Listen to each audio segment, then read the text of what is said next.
What's going on, everyone? Welcome back to the Seasoned Gaming Bitcast, episode 261.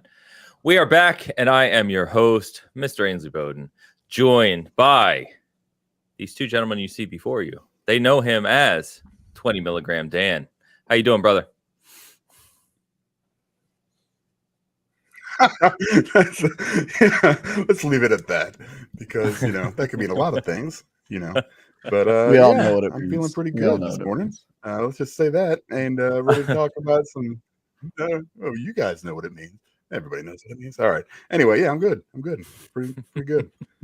Pretty good. Nice. Pretty good. Yeah. Might have been more than 20 milligrams this morning. But anyway, we're going to go ahead and move on to our favorite ginger, Mr. Travis. How we doing, Ty Guy? Yeah. I'm not a ginga. How dare you? Yeah. A ginger? I'm doing well, man. I'm actually, so I know we're not at what we've been playing yet, but I've had the gamiest 2 weeks of my life these past 2 weeks. I mean, I've played more games than, man, it's an upsetting amount of games, but I'm very excited to be here. That's good, though, because I have not. So you can host the show today, and we'll see how that goes. By the way, reverse Ains. That's what they call my 2 weeks. The reverse Ains. Yeah. It's probably a good thing, really. Yeah. But yeah, we took a week off. Obviously, you see that Hoeg is not here in front of you. So Hoeg let us know that he's actually traveling with the family. So he will not be on today, sadly. So we'll have to wait till next week to regroup to our full power. But regardless, we took a week off, summer vacation for me, and as Travis said, just a lot of games. With not sadly, I guess it's good news, but with more to come, right? The big stuff is still yet to hit in September and October, which we're going to be talking about. But we do have a lot to talk about today. A couple of reviews that Travis did that some people over at SG did as well. We've got Mortal Kombat 1 beta. We've got Starfield out in the wild. Dan's put apparently a lifetime into Baldur's Gate 3, so we're going to talk about that. We've got news on Destiny, Call of Duty, Armored Core, Alan Wake, Assassin's Creed. There's just a lot that has happened over the past couple weeks, and it's good to be back chatting games. But you know what, guys? So two things before we officially get started here. One, I want to shout out to Against the Tide, who not only moderates over on Hoeg's channel just regularly, but has really kind of taken over duties, if you will, with Squirrels Passing, on sharing out the links to all Bitcast, all of our profiles, and just kind of spreading the good word to share Hoeg's channel and the Bitcast in general. So shout out to Tide. And then this morning, as we're about to go live, they dropped this amazing rendition, which had me laughing quite a bit, of the four of us who normally podcast here. So by this picture, we have determined a few things. One is that Dan generally looks really sad because he's not playing Hitman. And, he's constantly just sad and thinking about playing Hitman while we're on the podcast. As we probably knew all along, Travis is indeed a ginger. We assume this. It's very clear in this 100% accurate rendition that he is a ginger. I look like the Pixar character that is like really good with tech and has like a pet robot and no parents. Probably sounds pretty accurate. Yeah, pretty accurate. And Hoeg looks like he's about to tell you what you're going to do on the hike today as your camp counselor. That's a good one. He does. Today we're going to learn about fungus. All right, kids. Yeah. And Ains looks like he's campaigning to shut down said camp. It's true. Yeah. Why are we wasting our government funds, our tax dollars on this camp for kids? When kids my will plan figure is complete, it'll be a parking lot.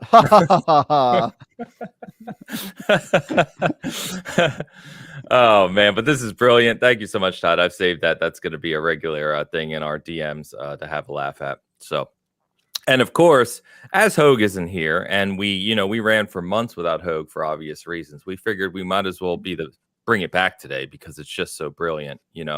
We're going gold frame, boys. We are going gold frame today. He's fine. He's fine. He's not dead again. Gold frame. He's the man.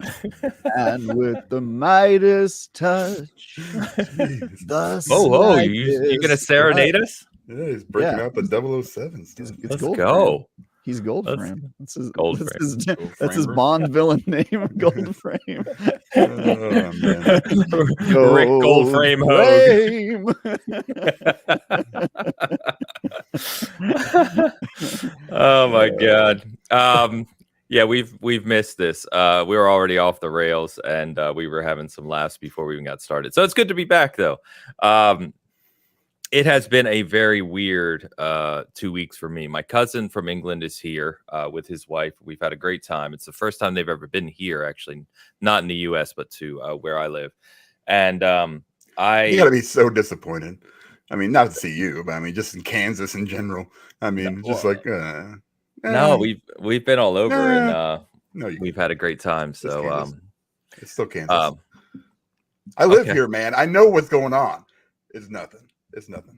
Okay. They have alcohol on their side. All right. So They do. their adventurers take them wherever they want. They're probably like, oh man, this food is outstanding. But yeah. Other than that, what you guys do? World War II, World War I memorial. I like that you guys are telling me what I've done with my cousin. I'm asking you what you did. Well, we've kind of been all over. So Yeah, we've been to Plaza, we've been to Inner Kansas City, to City Market, we've been to Lawrence, we've been to Omaha, we've been kind of all around. So it's been good. And yes, we slow smoked some ribs and brisket. And I think my cousin, we joked that he transcended when he had that. He kind of went to another plane, and he said he could not live here because the food is too good. And he's already a big guy. He's like a big guy in general, and he's kind of joked that it's too much. So we've kind of been all over the place. But yeah, it's been good. But the weird thing for me is that I have not played a game really in a couple weeks, which is very abnormal because it's usually hours per day. Fake gamer girl. Fake gamer girl. I have separated entirely from my normal routine, which is brilliant. I haven't worked. I haven't worked out. I've eaten a whole bunch of crap, so I feel horrible, and I have not been gaming. And it's good to get a break. I came back onto Twitter like yesterday and started. One of the first things I saw was this. You mean X? No, I don't mean X. Did you send out any zeets? And I saw this. Zeeted anybody? I zeeted. Nice. I saw this. Well, yeah, it happens. I saw the stupid, the stupid controversies going on, and I was like, wow, I didn't miss this at all.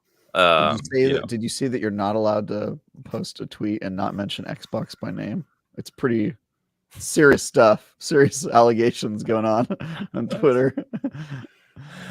I don't know what's going on that site anymore, but anyway, it's been really nice disconnecting.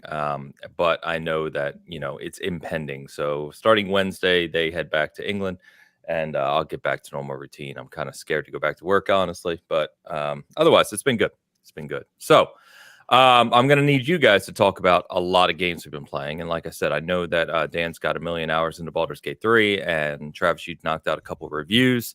I did play some Mortal Kombat 1 this morning, so we'll touch on that. But why don't we start with let's start with Blasphemous 2.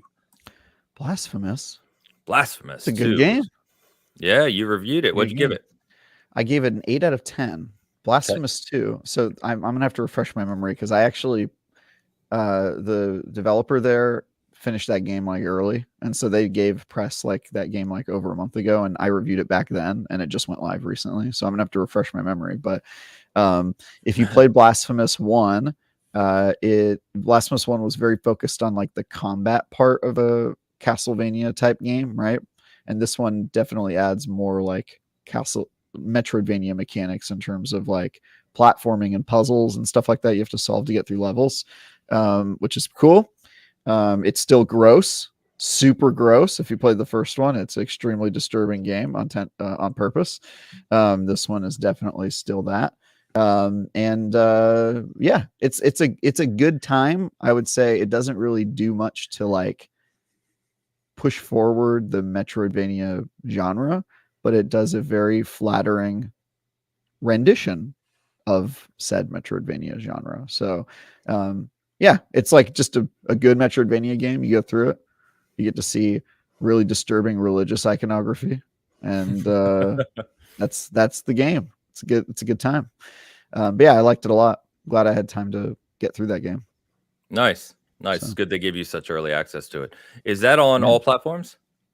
I think so. I Okay. reviewed it on PC and then later played like half of it on Xbox just to check out how it worked on console. So, but yeah, plays great, runs great, looks beautiful. Pixel art is really gross. And yeah, if you liked the first one, I would say I think IGN gave the first one a 7, I think. Okay. And I would probably have put the first one as a 7 as well. This one's definitely noticeably better, but it doesn't do anything crazy for the Metroidvania genre, but it is just, it's just a fun, if you like Metroidvanias, it's just a fun one of those. So it's cool. Awesome. Interesting story, lots of secret endings and stuff for you to hunt. Okay. So it's cool. It's a cool game. Nice. Good Good to hear. Yeah, I mean, there's a lot that's happened over the past couple weeks game-wise, so that's good. I know. Wanted to knock that one out, man. Yeah. So we'll jump right over then to Texas Chainsaw Massacre because you reviewed that. Zach reviewed it for us at Seasoned Gaming. I know you guys got some games in together, which is cool. We got a lot of games in together. Yeah. Awesome. Yeah, because and Miles too, I believe, right? Over at Windows Central. Yes. So this had one of the worst review setups I've been a part of recently, which is that the developer just did not give out enough codes and then didn't organize play sessions for everybody to play together. They were just like, we recommend playing during these blocks, but then nobody listened to them or read the review thing, and they didn't like push it together, and they didn't get their developers to like play with the players at a certain time. And so it was pretty much impossible to get a match together unless you brought your own team with you. And so I got 15 copies of the code of the game, and I gave them to like all the people I like checked with my buddies and people I knew in the industry who were online, and like gave them codes. And so I think even Zach was one of the people that got a code from me. So like I just was like, guys, we have to do this. Like if we don't set up matches, none of us will play the game because it requires 7 players and no lobby. If you click matchmaking, you would just wait 5 minutes by yourself and then it would kick you out. And even if you matched with 3 or 4 people, it wouldn't let you play unless you found all 7. And so it was just a nightmare to try to actually play this game. So I was like working really closely with a lot of people that reviewed this game because we had to like organize being on at the same time together. And so Zach and I played a bunch of matches. Miles was on there. Miles brought a few people, which was super useful. And then just a bunch of my buddies joined us to play the game. So it was super cool because it's not, reviews can sometimes be a little bit of a solitary experience.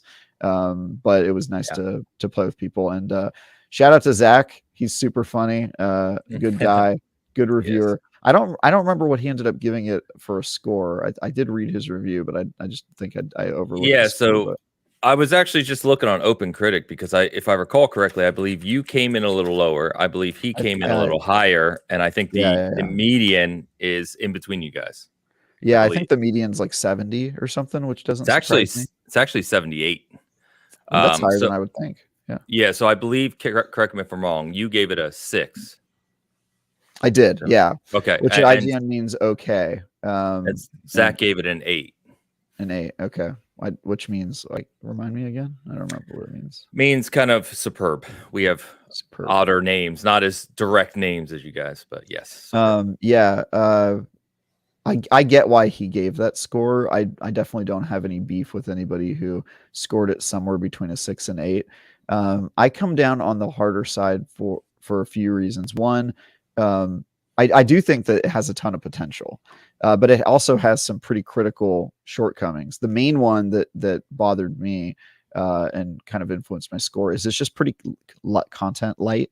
It only has 3 maps, and all of the maps are more or less identical in terms of their layout. They each have 2 exits you can get through by lock picking, 1 exit you can get through a pressure gate, and 1 exit in the tunnels that opens if you fix a fuse box. And so no matter which map you're on, if you're a survivor, you're sort of doing the exact same thing. And even if you're a killer, you sort of go through the same motions every match. And so it feels pretty lazy that they just copy and pasted the same sort of map design 3 times. So that's my main one. It has only one game mode, which I think is a problem. It has no tutorial, which I think is really going to bite it. I haven't been checking how people are doing in the first days because I think it became playable on the 18th. But my guess would be that there's a lot of matches where people don't know what they're doing, and that the people who do know what they're doing are getting very frustrated. So I kind of assume that. And then there was also a bunch of technical problems that I hear have been improved a little bit in the days since it launched, but it was really bad when we were playing it, like frame rate, stuttering, and a bunch of other stuff. So it's one of those games that I think that if in a year, if they've worked on it and built up some of the game, I think it will be an 8 for me in a year.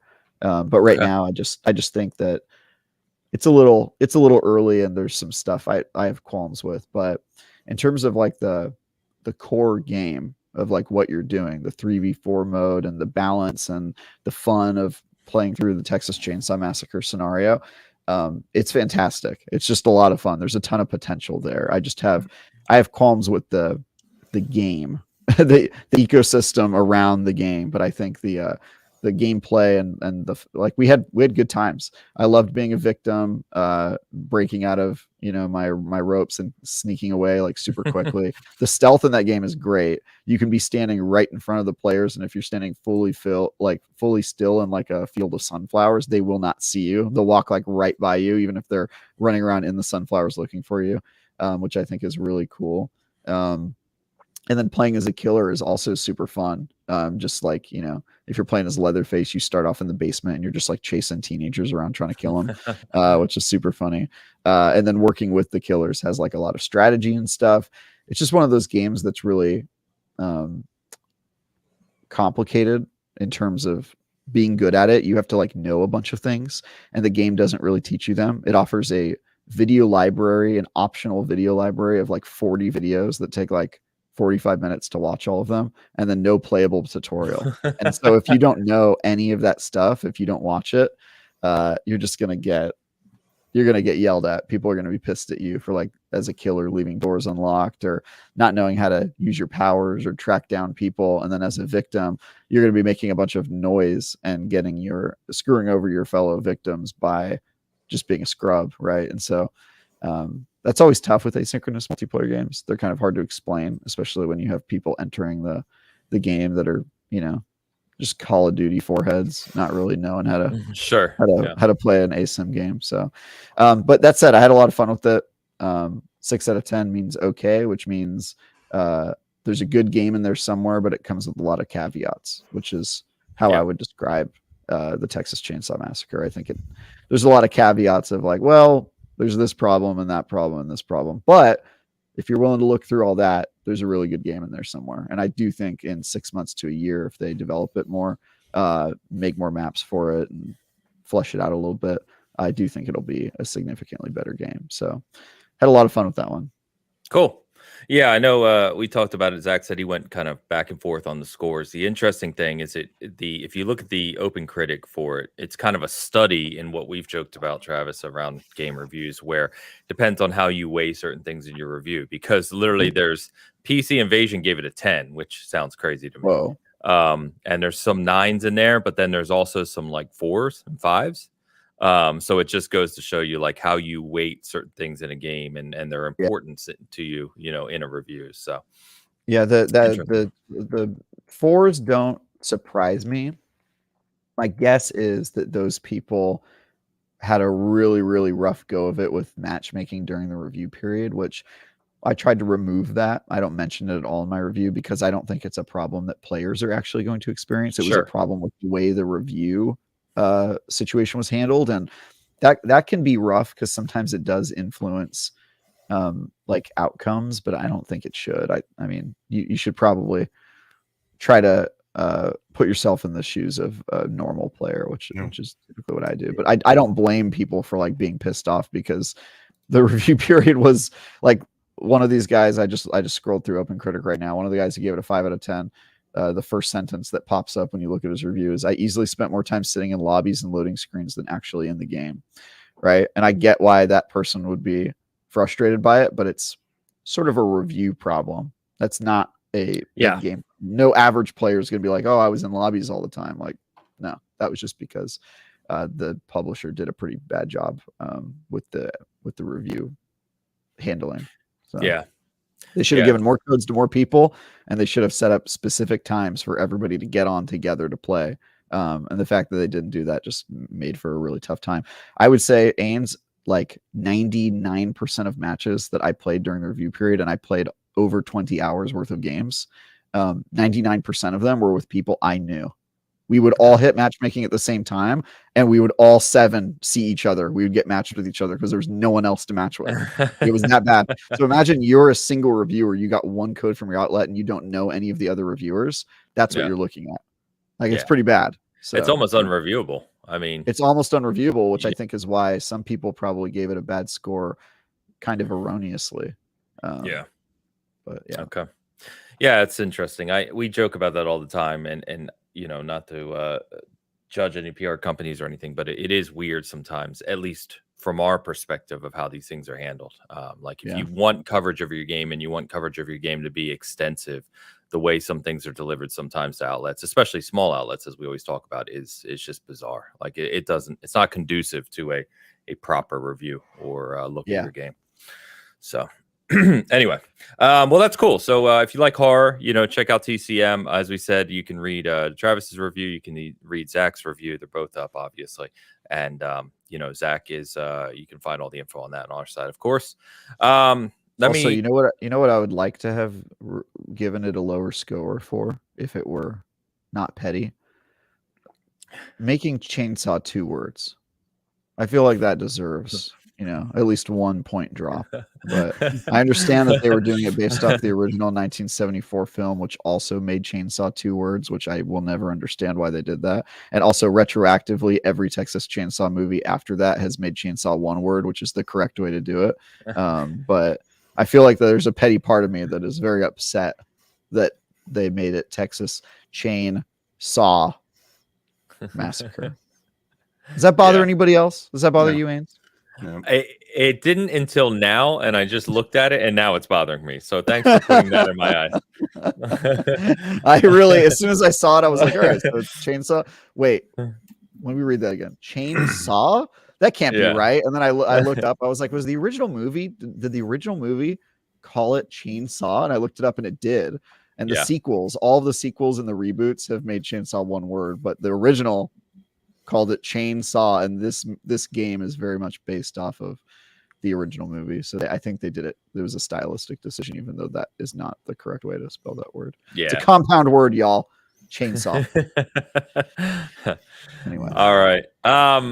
So I want to talk about Baldur's Gate 3. Before I jump over to you, Dan, though, I want to shout out a couple things. So we've got Debbie W became a member over on the HoegLaw channel. Thank you, Debbie. Appreciate you. We have a super chat from our regular Mr. Don Lionheart. Let's get to that real quick. Yeah. I mean, they're waking up late. Usually it's in there before we even start. You know. No, that's Googleman. That's Googleman. Oh, it's Googleman. That's right. Yeah. Don's, Don, is Don the one that like drives through Florida? To Jacksonville. Yeah. Yeah. Yeah. All right. Yeah. Okay. Hey, Don, how's it going, man? Good to see you, buddy. Good morning, Bitcast. I hope Haynes enjoyed his vacation and that you all had a restful week off. Still loving Baldur's Gate 3. Hype for Starfield. Is Travis reviewing it? Mm-hmm. Travis. I am not reviewing Starfield. My boss, Dan Stapleton, is handling the review himself, which I am grateful for because I got a code the same time pretty much everyone did, it seems. And I have 60 hours in Starfield.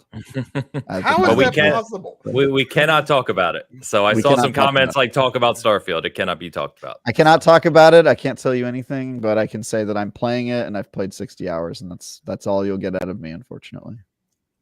Fair enough. We will obviously be covering Starfield extensively when possible. The embargo is August 31st, so it actually will not be for 2 weeks because next week, still be. I think our show is August 30th, our next show, and so it'll be what 27th, man. 7 weeks or 7 days. Yeah. Wait, I thought the Yeah. 31st was. Oh damn! No. I didn't realize it was the 20th. I've not been keeping track of days very well at all.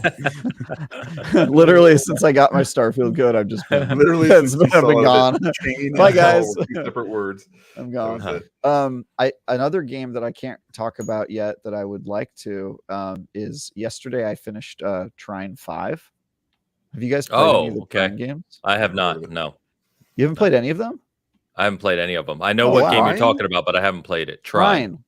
Trine. Trine. Trine. Oh, Trine. I've Yeah, heard remember of Trine?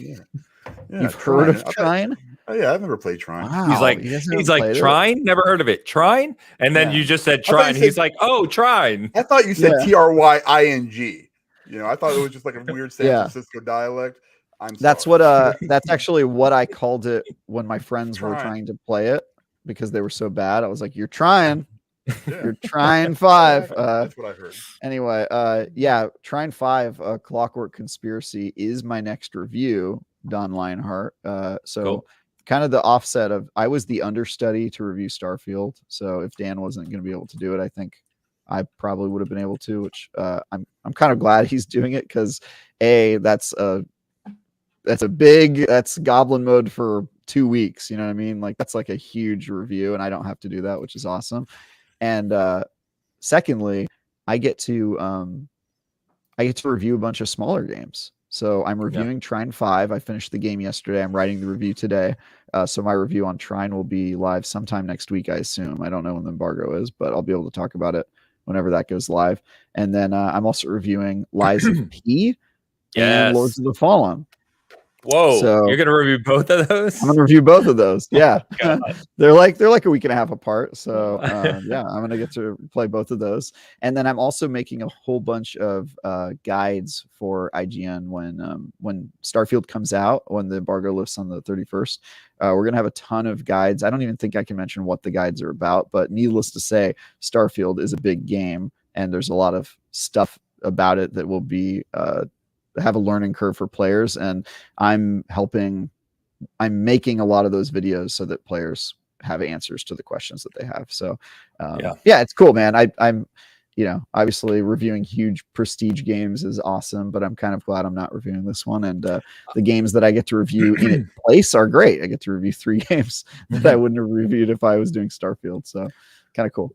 Well, yeah, I was just going to say that we've joked about this many times, but it's almost a curse sometimes because a big game like Starfield that comes around once in a generation or more, if you're Bethesda, and a game that you clearly want to just get lost in. Sometimes it's the opposite of fun of reviewing it. Because sure, you get the code a little bit early, but you can't just sit down and play it your way and enjoy it, right? Because you're trying to get through it to review it, and sometimes it really can almost ruin the experience. It really, it can be rough. And this is the best of both worlds because I got the code at the same time I would have done it if I was reviewing it, and I don't have to review it. So it's kind of awesome. Video guides team, it's good. It's a good gig. I enjoy it. So it's just cool. But yeah, that's what I'm working on. So Trine 5, I'll be able to talk about that next week, I think. And then cool. Yeah. All right. Don, thank you as always. Hope you're doing well. I want to give a big shout out to Vintage Willow. I know I've shouted her out many times before. She gifted 10 memberships over on the Seasoned Gaming side, and I know I say this every time, but I feel it's deserved. I know she is a legend. We're non-monetized here, so memberships and super chats are all we go on at Seasoned Gaming, and so that helps a ton. So thank you very much, Vintage. You rock. And then Mr. Fatboy Horror came in with a super chat. Oh, nice. Good morning, boys. Can't escape Baldur's Gate 3. Not sure I'll have time for Starfield, even if it is the damn Constellation Edition.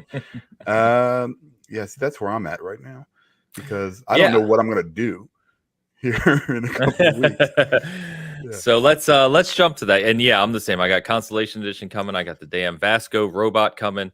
Definitely hyped for Starfield, but we'll obviously talk a lot more about that when we're actually able to. That'll be fun.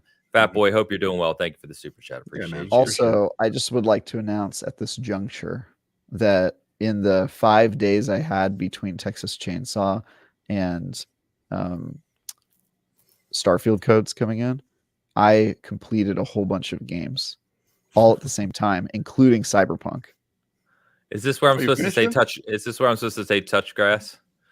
No, this is the part. Like, remember when I promised you guys I would beat Cyberpunk before You the did. expansion came Well, out? why You wouldn't beat you it. wait for just a little mean? bit when the stuff comes out in like a couple of weeks, doesn't it? Like the Because I main- wanted to beat the game proper before that stuff came Okay. out, and so now I've Alright. beaten it. Because the expansion sort of alludes to the ending, the canon ending of Cyberpunk. So It does. yeah. It does. Anyway, yeah. So now I've beaten that game. I also beat the musical game. You guys know this? Stray Gods. I have heard of it. The Yes. Yeah. Hogue was musical talking Greek about that, gods yeah. game. Yeah. Hogue was Yeah. talking about it. Yeah, I beat that game. I'm probably missing some. I beat a bunch of games, guys. Like all the stuff in my backlog. I had 5 days, and I was just like, all right, 5 days till Starfield. It's gonna devour my life after that. Let's do this. And I just like burned through a bunch of games. So that's why I said I had a reverse Ains. Like you didn't play games at all the past 2 weeks, dude. I've been killing the game. I've been I playing. handed you so all my many extra games. time. So many games, dude. I've just been putting it in. So yeah, it's been cool. That's awesome. That's Fat crazy. Boy, thank you, man. Hope you're doing well. Shout out to Nissa for becoming a member over on Seasoned Nice. Gaming side. Nissa, thank you very much. Appreciate that. And Don followed up with another super chat before we get to Baldur's Gate. This is how I get money out of people. I'm misrepresent them. Dan, how could you mix me up with Googleman? I'm wounded. Also, the girlfriend is here right now. We just got back from vacation to Myrtle Beach in New York City. New York City. I Nice. like that. That's my favorite place to go, by the way. We go there New now York- every year. New York. I've been there 4 times in the past Good city. 2 years. Love it. It's a good Always city. something to Yeah. do, except for Broadway. I love Broadway shows. Too fat to sit in the seats. We need to modernize Broadway a little bit. You know, it's not 1920.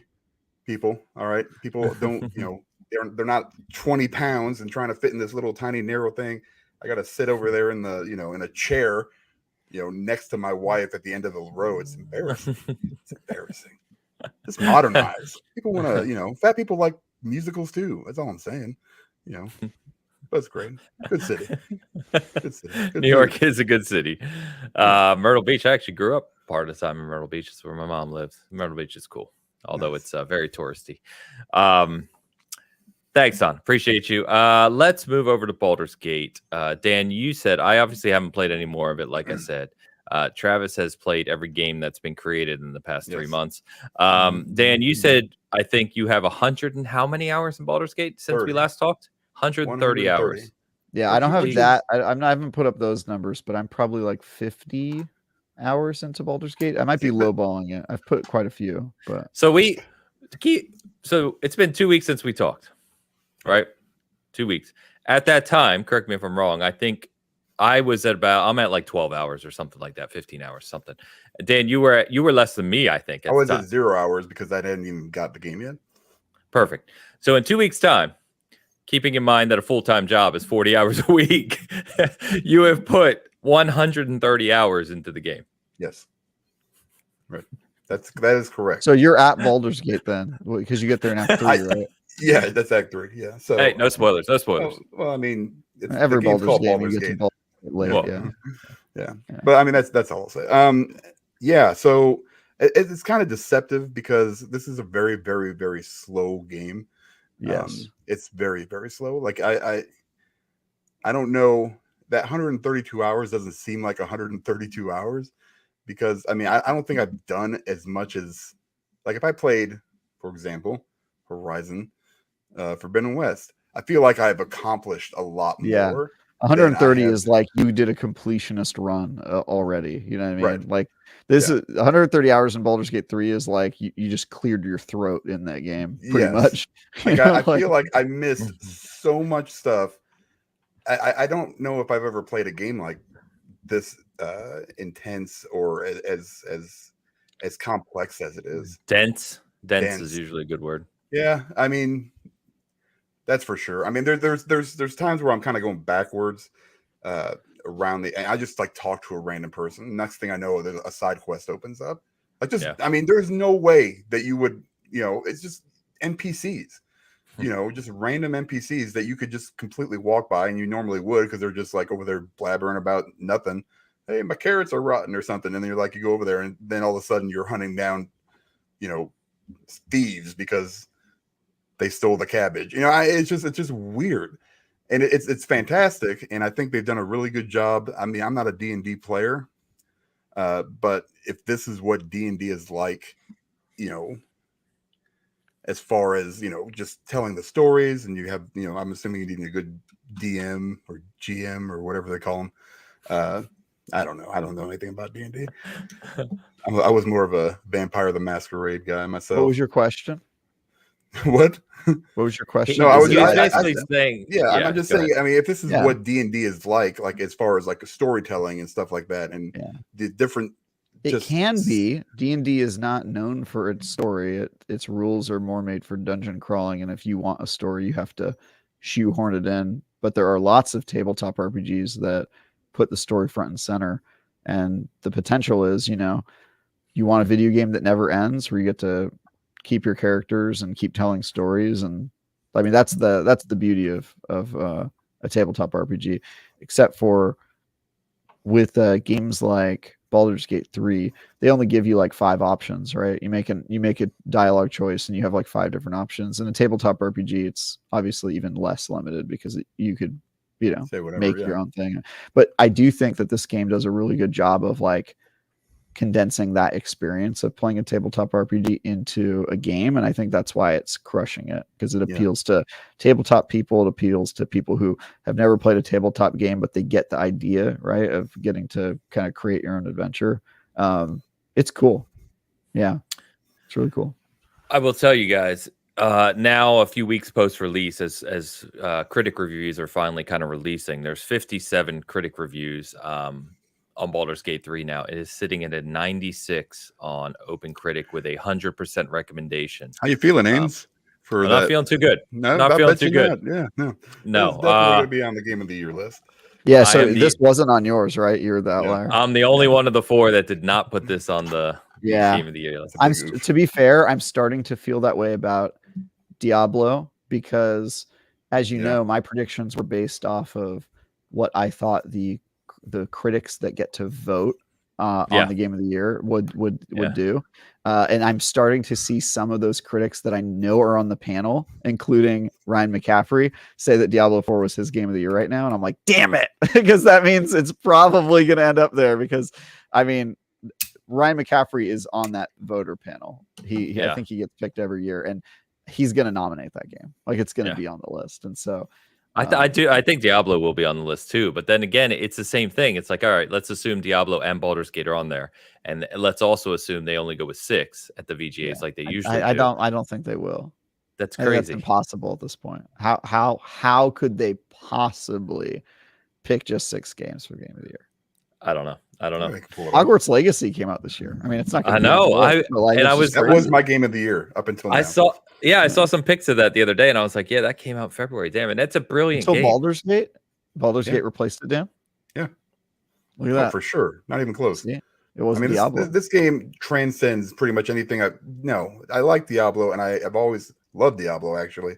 I've had a really good time with it, but my problem with Diablo is usually I get through the main story, I start playing some of the end game, and then it gets very, very repetitive, and I don't have that need that grind. I don't.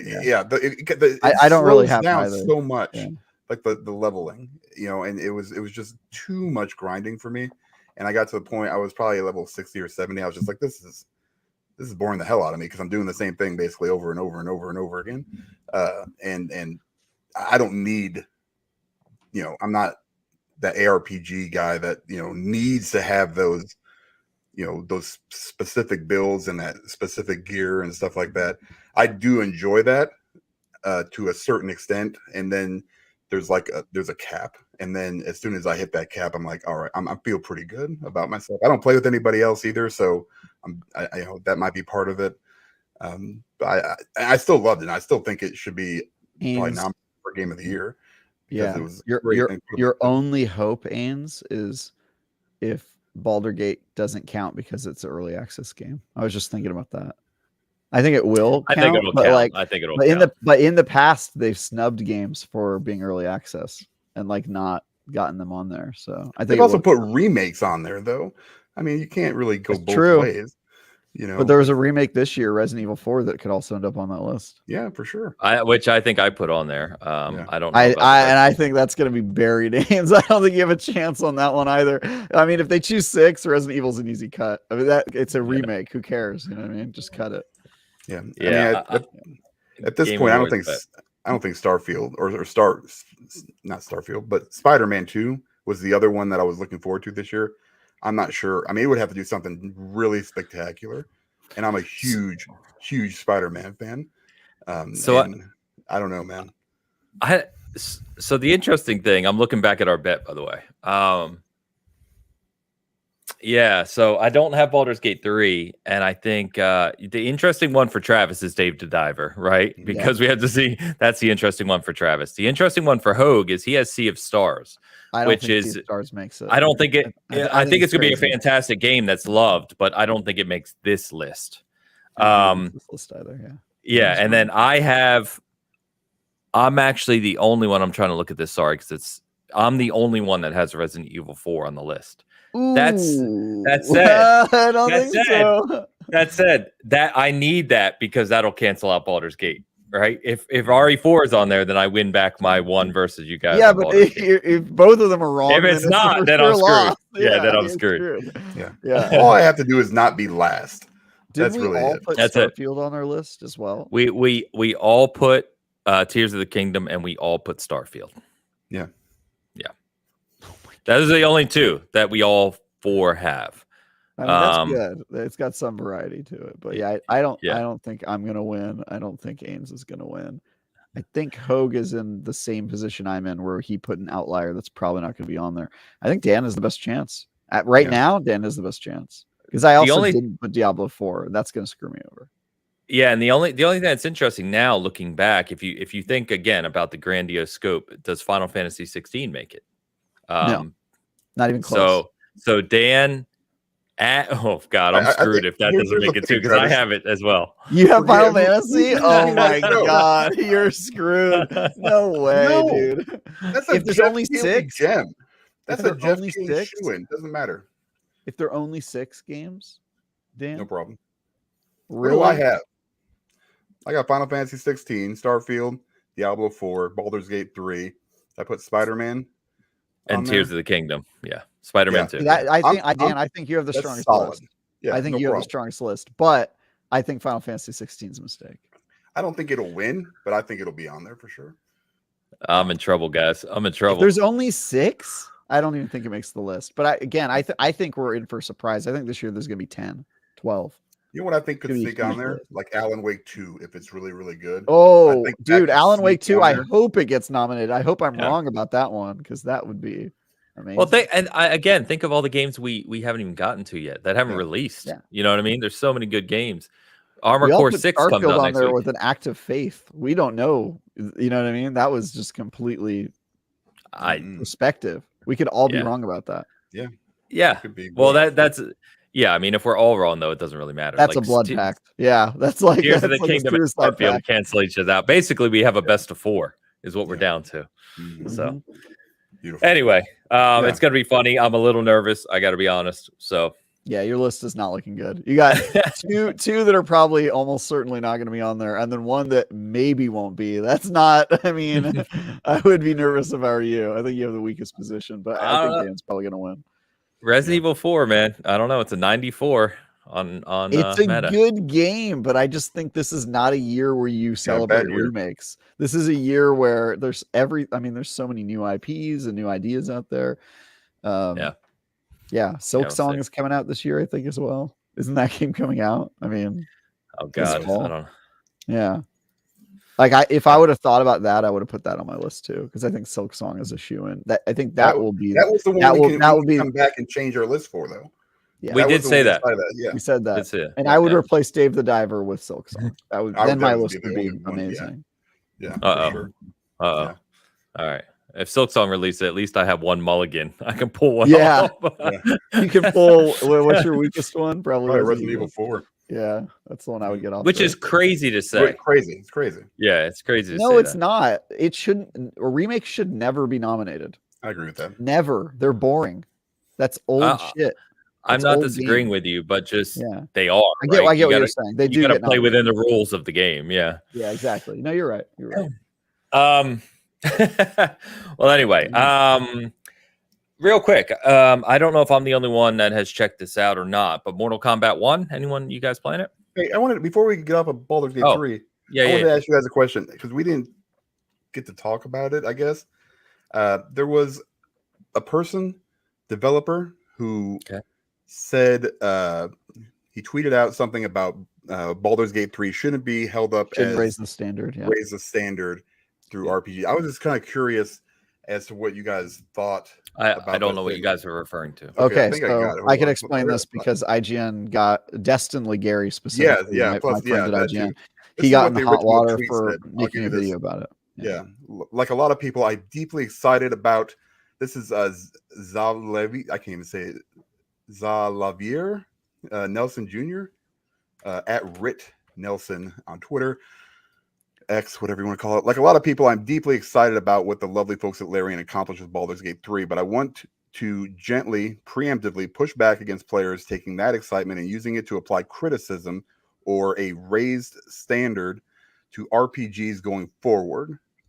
You can't separate a game from the process used to build it. So let's look at what Larian is taking into the development and final version of this game. And he lists, like a very long list of, like, okay, it's been in early access since, for 3 years. They've done a couple massive games, 400 developers, big license, the brand with D&D and everything.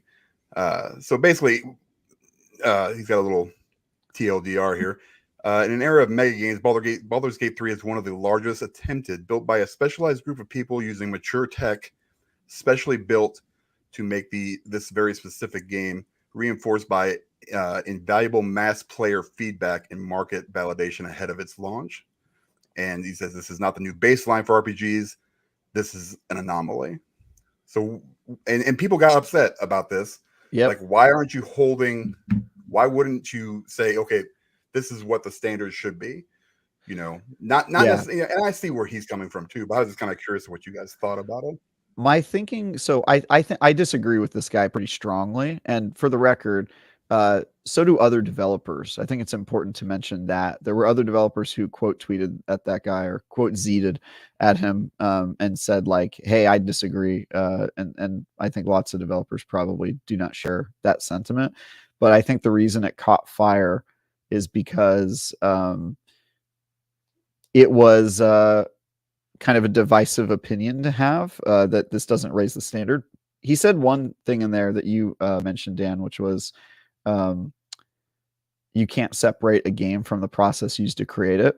I strongly disagree. I think that that's a very developer opinion to have, and obviously he's a developer, so that's his perspective, but the consumer should and is going to separate the game from the process used to create it, because the consumer gamers don't care about the process used to create it. That does not concern them. They care about the end product. And so this kicked off a whole bunch of people having very strong opinions. One of those people was IGN legend, Destin Legary. IGN legend. I saw that video. Call him. Yeah, who made a video and basically said like, look, I think this developer is dead wrong. I think that anytime a new game comes out, it does raise the standard. And his video was focused on how pissed off he is at the state of AAA games recently. That a lot of them have come out broken, buggy, bad technical performance, hastily assembled kind of stuff. And he referenced, very specific games in there. Like I would consider like Battlefield 2042 is probably a pretty good example of a game that, crawled across the finish line when it was launched. And so his opinion was like, I think this should raise the bar. I think developers, this developer in particular, is completely wrong about that. And I tend to agree with that opinion. But yeah, I think the reason that it was controversial, the reason Destin's video was controversial, is because a lot of devs took it personally. Because I think the headline was like, devs are panicking about Baldur's Gate 3 or something like that. And certainly that dev seemed like they were panicking. But I mean, look, great games come from much smaller teams. and I think every game raises the standard when it's great. But you don't have to do what Larian did well to be a great game, right? Like if somebody has an enormous team and an enormous budget and a lot of time and money to put into a project, you can get better at them in different ways. It doesn't always have to be scope. You don't have to make a 300-hour RPG, but like Outer Worlds was a smaller RPG with a smaller runtime and a smaller budget that came out and was a very competent open world RPG in different ways. It didn't do the scope thing well, but it did like the direction, story paths, and different ways you can explore and companions really well. So yeah, I do disagree with that specific developer. I think a lot of devs also agree with that specific developer, but it was really interesting to see them kind of fighting each other over that kind of opinion. Yeah, I didn't see any of this, obviously. So I'm hearing about it. I generally agree. I think Elu has a great comment here, so I'm going to put this up real quick. He said, likewise, he was referencing something else, but he said, every game doesn't need to be made in exactly the same fashion. What we need is passion behind projects in whatever form. Passion breeds quality. And I think that I like that. And I think to Travis's point, just hearing about this now, one, every game doesn't need to be Baldur's Gate 3 and have that depth or scope or anything else. But I would also maybe push back a little bit, at least on what I'm hearing about, not from you guys, but in general about early access. Sure, early access gave them the capability to get feedback in real time and kind of evolve what they were doing with the game. But there's other ways to do that. It doesn't necessarily have to be early access, right? And we've seen plenty of examples of developers who have good relationships with their player base or good ways to get feedback from their player base that evolve and create a great game. But at the same time, I think that Baldur's Gate is a unique type of game. We don't see a lot of games like Baldur's Gate 3, and it almost feels, you guys can tell me if you disagree, it almost feels like this year's Elden Ring, where Elden Ring coming into it prior to launch was looked at as more of a niche game. You know, it's the Souls formula. It only applies to a very specific audience that wanted to play that game. And then it launches and it becomes a worldwide phenomenon and sells 1 billion copies and whatever it did. And it feels like Baldur's Gate 3 has done the same thing. It was like, this is a deep RPG with all these conversation points, and, you know, it's very dense and it's turn-based, and, you know, all these things that are thrown around as kind of non-casual negatives, you know, that don't apply to the broader quote gaming audience. And I think what we're finding, and I'm loving seeing it, by the way, is that the gaming audience is much more vast and also at times much more intelligent. Some of them maybe not, but much more intelligent than I think they sometimes get credit for. And while the Call of Duties and the FIFAs and everything that are kind of, you know, the global year-over-year games that get played, there is a large audience, and I would say a growing audience, for experiences that are deeper, like Baldur's Gate 3, like Elden Ring, and like others. So I don't know if that adds any context, but that's just what I got out of hearing what you said. Yeah. It was an interesting conversation. I think it's cool to see this conversations happening in a public forum. I do think that some people got a little personally offended by something that I think is all just opinion based, but I actually think this is one of the few debates and conversations that was actually mostly constructive, I would say. So it's cool. So Midnight Dreary says, I appreciated Mark Dara's video on this topic. And of course, we've had Mark on the show. Mark is awesome, always has great insight. Hey, maybe it's time to get him back on, have a discussion about this type of thing.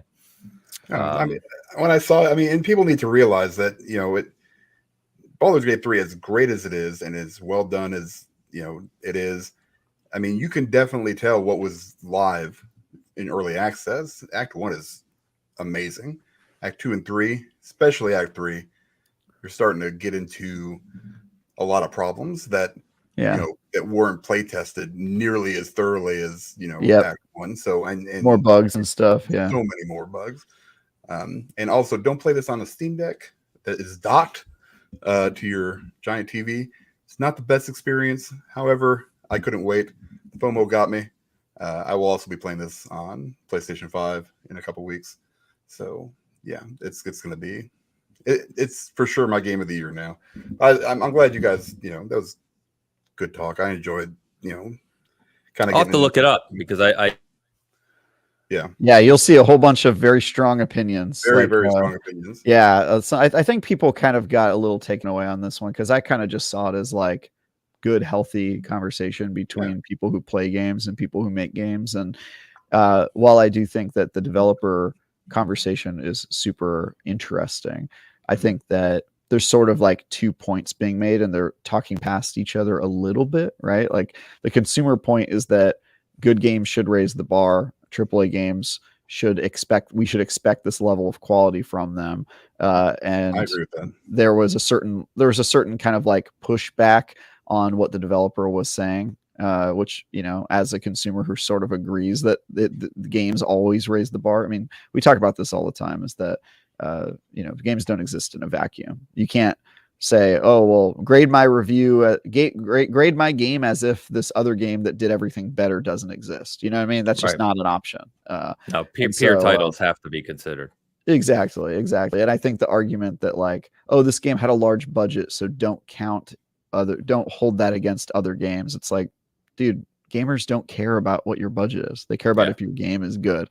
And if you can't be as big and well polished as Baldur's Gate 3 is, that's fine. But Travis, they only had 15 people working on it. Yeah. See, I don't care about that. Yeah. I think that's ridiculous, because you can play games that are huge and ambitious and have crazy scope that 15 people could never accomplish. That is certainly true. But you know, then Minecraft comes out and it changes it does things that Baldur's Gate 3 doesn't even try to accomplish, and it does, you know, it is a 10 out of 10 game in my book. So I think I just think that was sort of an unhelpful. I get what that developer was trying to point out, like, hey, not every RPG has this kind of budget, but I think they by examining the developer's perspective so closely, they lose the forest for the trees when it comes to like, but players don't care about that. Players just care, is your game good, and you have to find a way to make it good. With the resources that you have. With the resources you have, whatever that means. Yep. And so that, while that is certainly a cool conversation to have, I saw some developers piping up pretty strongly, being like, I disagree with this, dude. I think you're wrong. I think that every time a great game comes out, it challenges and should inspire other developers to get better. And I think that's the right way to think about it. So I don't really care about that stuff. I mean, it's interesting, food for thought, but you know, especially as a critic, as a game reviewer, the goal is always to be an advocate for the consumer. And I don't think you can do that if you're letting certain games off the hook and lowering your expectations because they didn't have a big team or big budget. Like it just doesn't matter. It truly does not matter. It doesn't impact the quality of the game. So that's that. Yeah. I think that, and Lucius, what's up, man? Along the lines, he was just commenting a lot on the Seasoned Gaming side, but I wanted to call out that it seems like where we get into issues relating to other AAA releases and things is where the scope of a game is larger or more vast than the publisher allows the development team either time, money, and or resources to accomplish, right? Where we see, you said Battlefield 2042 as a perfect example, right? It is extremely clear, probably more clear than any game in recent memory, that game was not ready for release. It just wasn't. It was almost unplayable. And when a publisher is dictating that a release date has to be hit, and it's clear that the game's not going to hit it, that's where you really get into some troubles. But I think it's fair to say, I don't think it's outlandish to say that there's been trouble at launch with a lot of AAA games lately. Not all, certainly not all. And there's been some fantastic examples, but there's definitely issues that pop up quite frequently.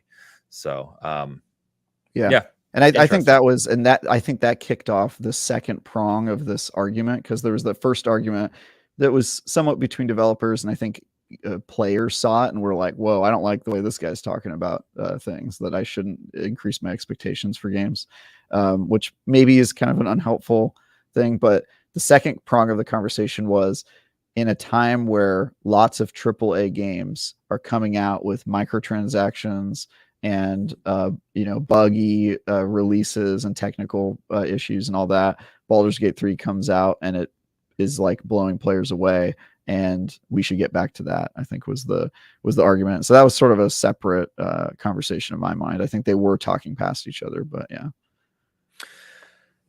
So in that vein, I've talked about this a little bit before, but now that we're on the topic, I'm kind of into this conversation.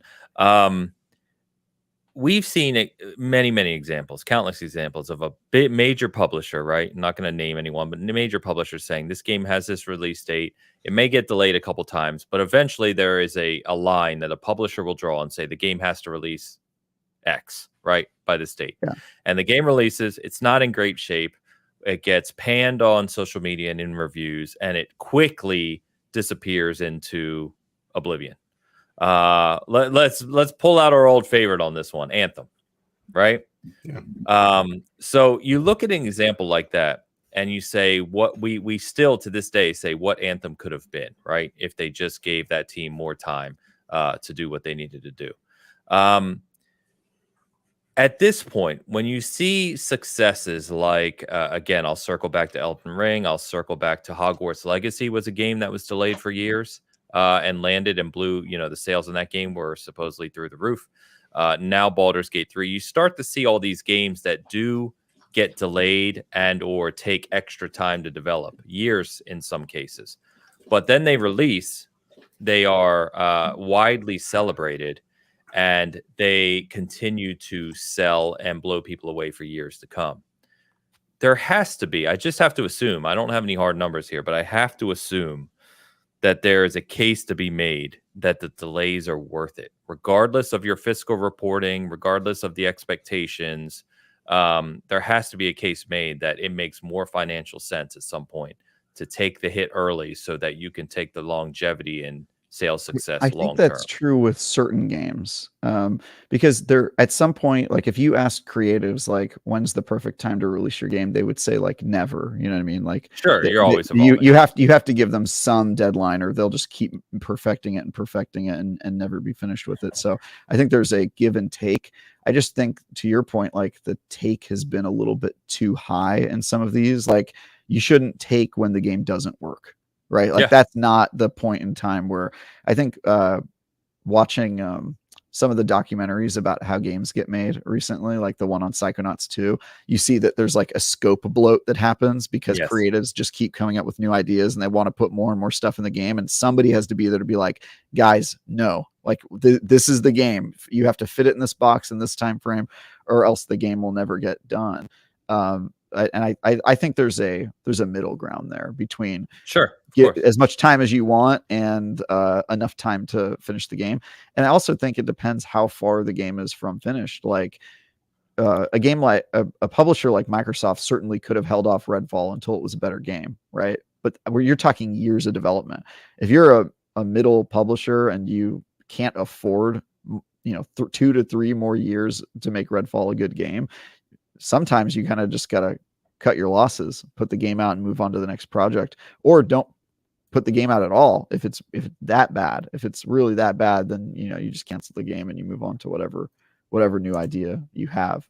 But yeah, it's an interesting conversation. I don't think in the AAA space specifically we're in a very good spot because they don't even have an excuse, right? Like they have the budget to harbor losses on the books and keep a game in development for a little while longer to fix it. I think that's what people were upset about. I think that it changes. It's also probably a different set of standards for bigger publishers or studios than you do for the smaller indie ones.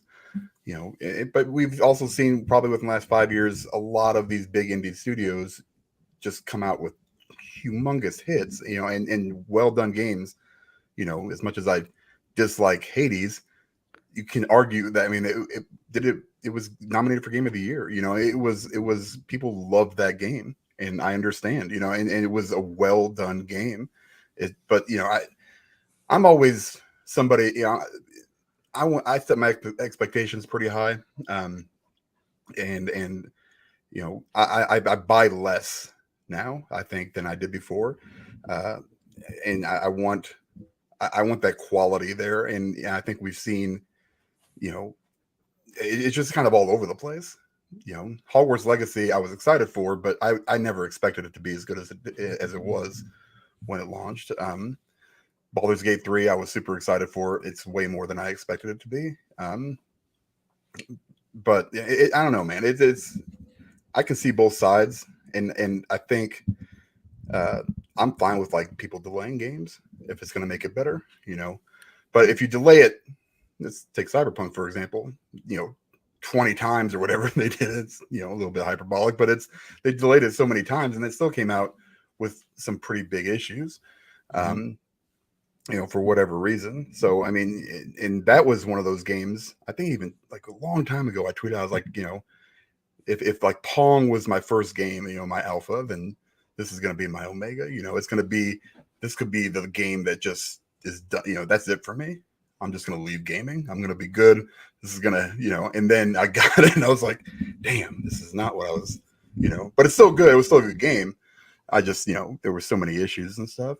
And it's just, I don't know, man. It seems like that's what is just happening more and more, and it's kind of becoming the norm.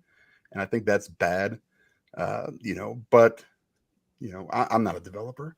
I don't know what it takes to go and, all this stuff it takes to make but you game. are a consumer, right? And so you know what the end result is. And that's my point is like, I know what I want it to be.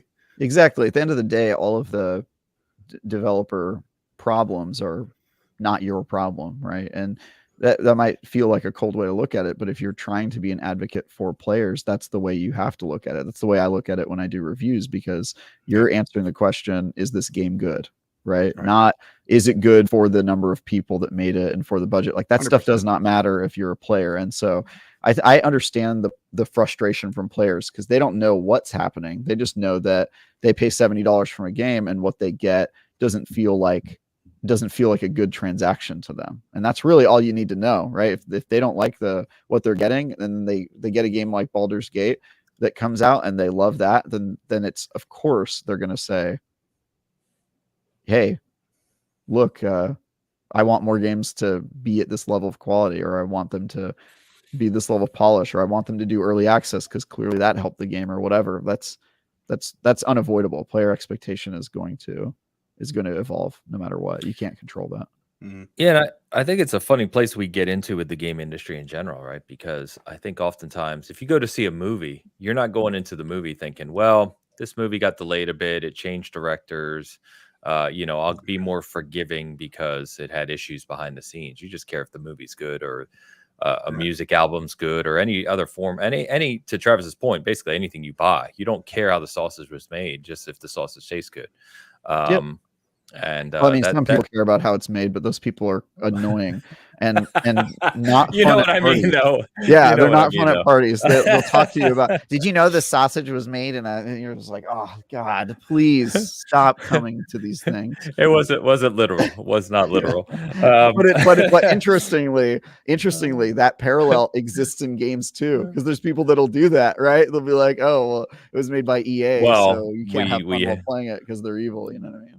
Well, that's but then you see the opposite end of this is Madden released, last week, and it was a shit show, a complete crap show with, servers not working, people couldn't get in games. Oh, really? They can only play quick play. Yeah. Oh, it was a disaster. It was a complete disaster. They've done this for really 24 times, I guess, or however many they've done it. More than that.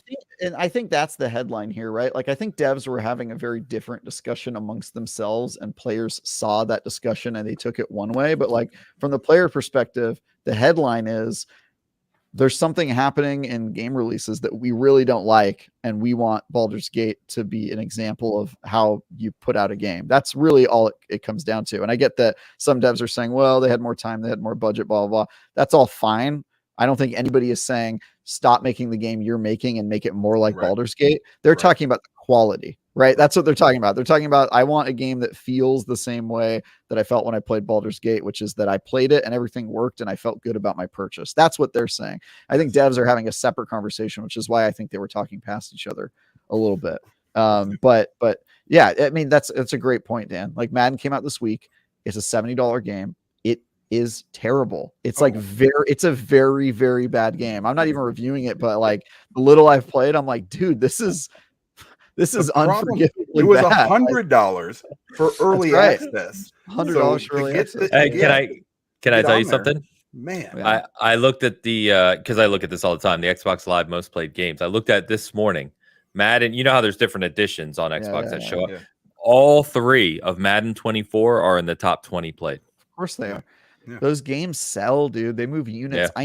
I know that the core gamer is a real person, and I know them. I'm friends with a lot of them, and they buy Call of Duty and Madden, and that's all they buy. Maybe they'll buy one other game a year, like if it's really big, like Elden Ring or something. But like those gamers are out there and they play it, and I totally understand the consumer grief on this one. Like I get why players are upset and why Baldur's Gate sort of gives them hope and all that, but you know, I think it's overblown, because if you only play AAA games, you're only seeing a very specific type of development cycle. And I think that development cycle sets you up for disappointment a little bit.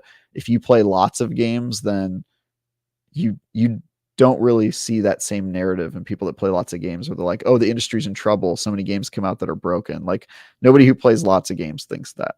People who play just AAA though, they're seeing a different industry, right? They're like, this is not good for us. We play Battlefield, we play Madden, all these games feel bad. What's going on? You know, they're upset. And I think that's the gamer that was upset in the comments. And so it was really interesting, Ains, this week. Yeah, I missed it. IGN had a ton of people that were really, really pissed about the article that Destin wrote, and I think he did a follow-up piece as well. I think the problem with that article, Travis, wasn't, I think, the content for me as much the as headline. was the headline. Yeah, I mean, it really should have. I mean, he didn't have to do that, but I understand why he did. I mean, I didn't do it. He makes some good points. I watched the video. Yeah. I think he made good points, and I think the headline was true. Devs panicking, like it, maybe 1 or 2. I think a lot of devs who are not panicking, who like they took it personally, right? That's what it felt like. Well, that's the thing, you know, you can't. It's gaming Twitter though, right? It's gaming.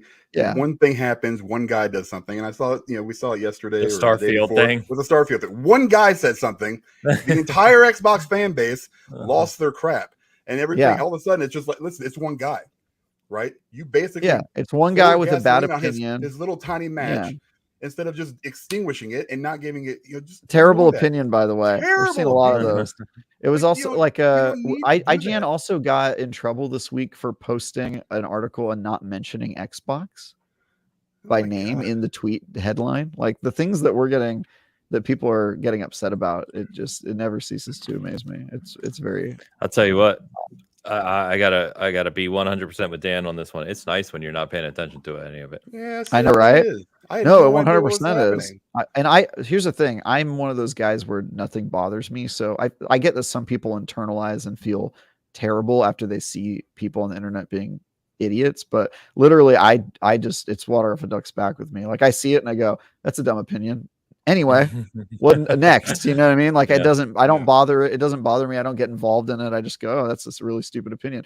Oh, wow. People are mad at IGN for not saying Xbox in the title. Next. You know what I mean? It doesn't bother me. So I 100% you should unplug if that thing bothers me. If you're a sociopath like me, then, you know, you can just be unaffected by it. Yeah. Oh, well, that's a good segue conversation. It's a really good discussion. Yeah. We've got a couple super chats that came in specifically about Baldur's Gate 3. So let's get to those before we move on. Cool. Okay. Let's see. Debbie with a $10 super chat. Sorry, I'm kind of messing around here. It sounds like Baldur's Gate 3 kept some of its BioWare roots with the depth of conversation options, which is great. If so, more gamers should do that. Yes, it definitely has games, not gamers. Games. Yeah, I'm sorry. Games should do that. I agree with that. I think it does have some of those roots, but also, I mean, it's got a lot of what was the other one? Why is it literally, what the hell did Larian do before that? Pillars of Eternity. Not Pillars of Eternity. Pillars of Eternity is Obsidian. Yeah, that's why I was thinking Pillars of Eternity. That's what I knew it wasn't that. Yes. But yeah, I mean, by this one, like, they take that and what BioWare did and then extrapolate it into, like, I can't even imagine what the diagram looks like to where you get to the end game of where you're at and the choices that you make. It's got to be insane because, I mean, there's so many things that affect another thing that affect another thing. and they seem like trivial kind of choices at the moment, and then next thing you know, it's just like, man, I really screwed up somewhere back in Act 1, and I don't remember where. I'm trying to like get certain people in my party, and I'm just like, why didn't this work? What happened? Then I talked to one person, and next thing I know, everybody's dead. I've seen 2 or 3 different endings so far, and I'm still going because I just go back to my save. I'm like, oh, I shouldn't have done that. That was a huge mistake. I just saw the credits roll, and I'm just like, man, this is nuts. How many endings did they say they had? Like 1,700 or something like that, or no, 1,700 endings? How many endings did they say they had? Like it was hundreds. Well, I know Divinity Original Sin had like more than a dozen. There's way more than that original endings, but yeah, I think that what they're counting as an ending is at the end where they say the outcome of every like faction that you interacted with, and they all have different. I think they're fudging the numbers there a little bit with the combinations you get. Like, if you have even one different, then it's technically a different ending. But my to their credit, the game is extremely dense and complicated, and it feels like your story no matter what you get. And I think that's the important thing. I think the number of endings, if people take that number literally, they're going to be disappointed. Yeah, they're going to be disappointed, right? If they think, oh, there's 17,000 completely different outcomes. There's probably like 20, and then there's different colors and shades in there between all the different factions and stuff. There's one thing that could cause that number, but I mean, you kind of have to play through it to kind of see what I'm talking about. But when you see it, you'll know it. Maybe, assuming that you did one certain thing in the very beginning of the game. I'm talking in the first like 30, 40 minutes. I mean, that's how crazy this system is, and I love it because this is gonna. I like to play games over, like I play, maybe one time through. This one's gonna be a no problem. This is gonna be easy because it'll be, I think, a completely different experience. Knowing what I know now, maybe I can make some better decisions, or maybe I go back and just be like a super chaotic, evil, piece of garbage. We'll see what happens. I think that's the nice thing about these games is just their replayability over the years and decades to come. These are games that'll be played for forever. Yep. So it's cool. Thank you, Debbie. And I'm probably barely even going to finish one playthrough. If that, I might not even finish one playthrough. We'll see if I actually manage to get there. Yeah.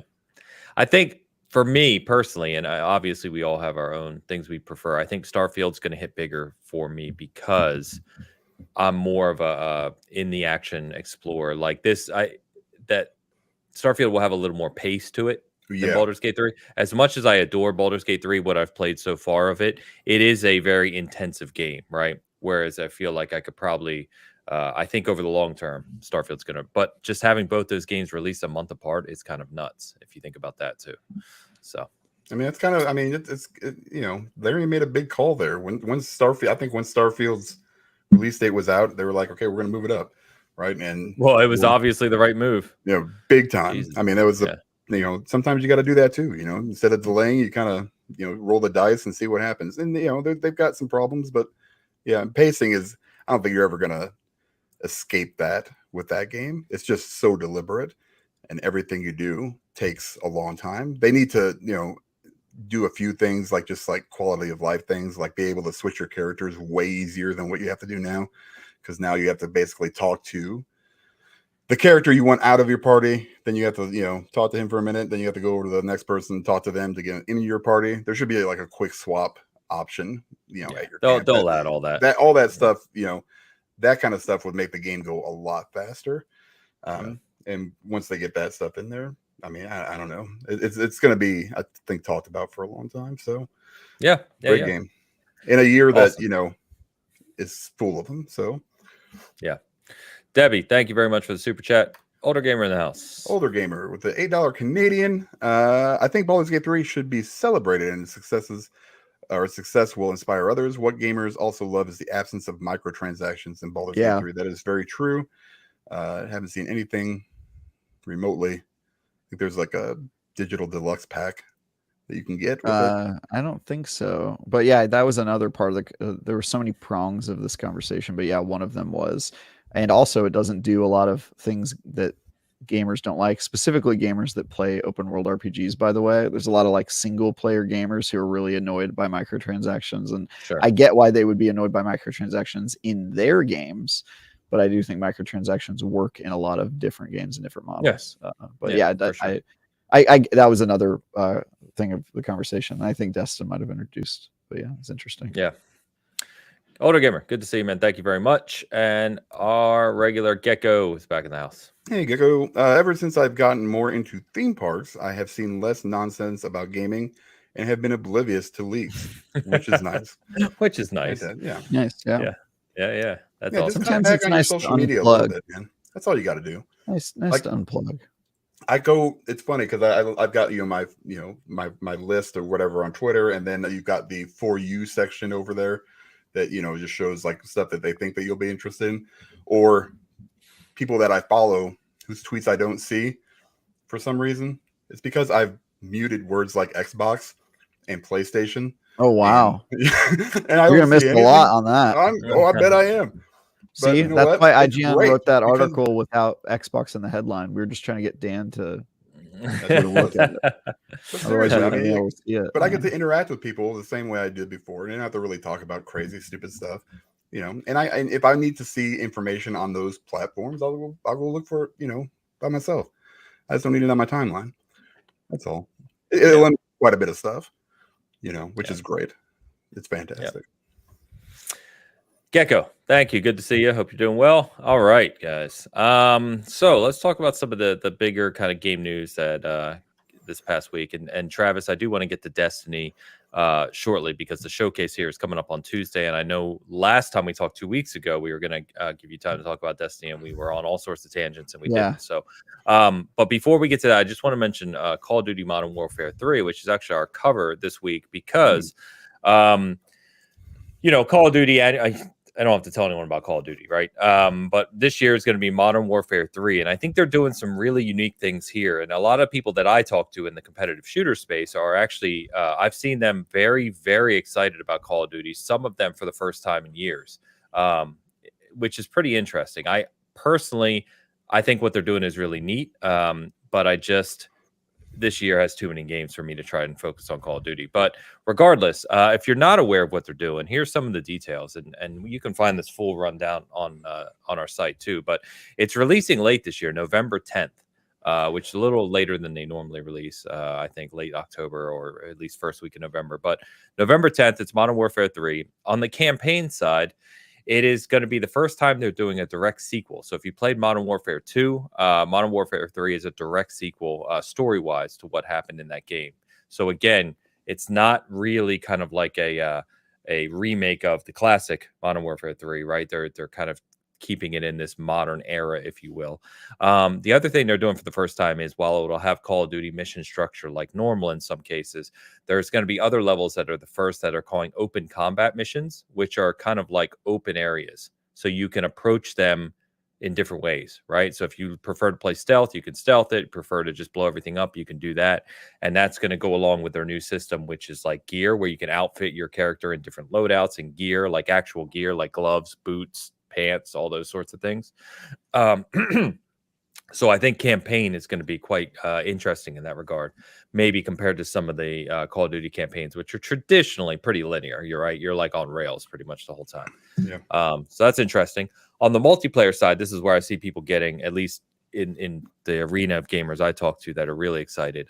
So it's Modern Warfare 3, but it's going to launch with all 16 of the original Modern Warfare 2 multiplayer maps fully remade.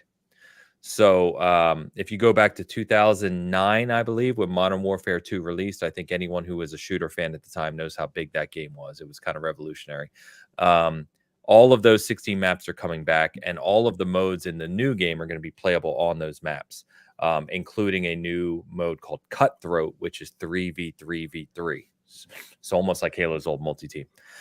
Ground War and Invasion are in as well. Those are the big game modes they introduced last year with 3 new battle maps. And then the War mode, which hasn't been seen since 2017, is coming back, which is like the huge, gigantic map, full-out war, almost like Battlefield.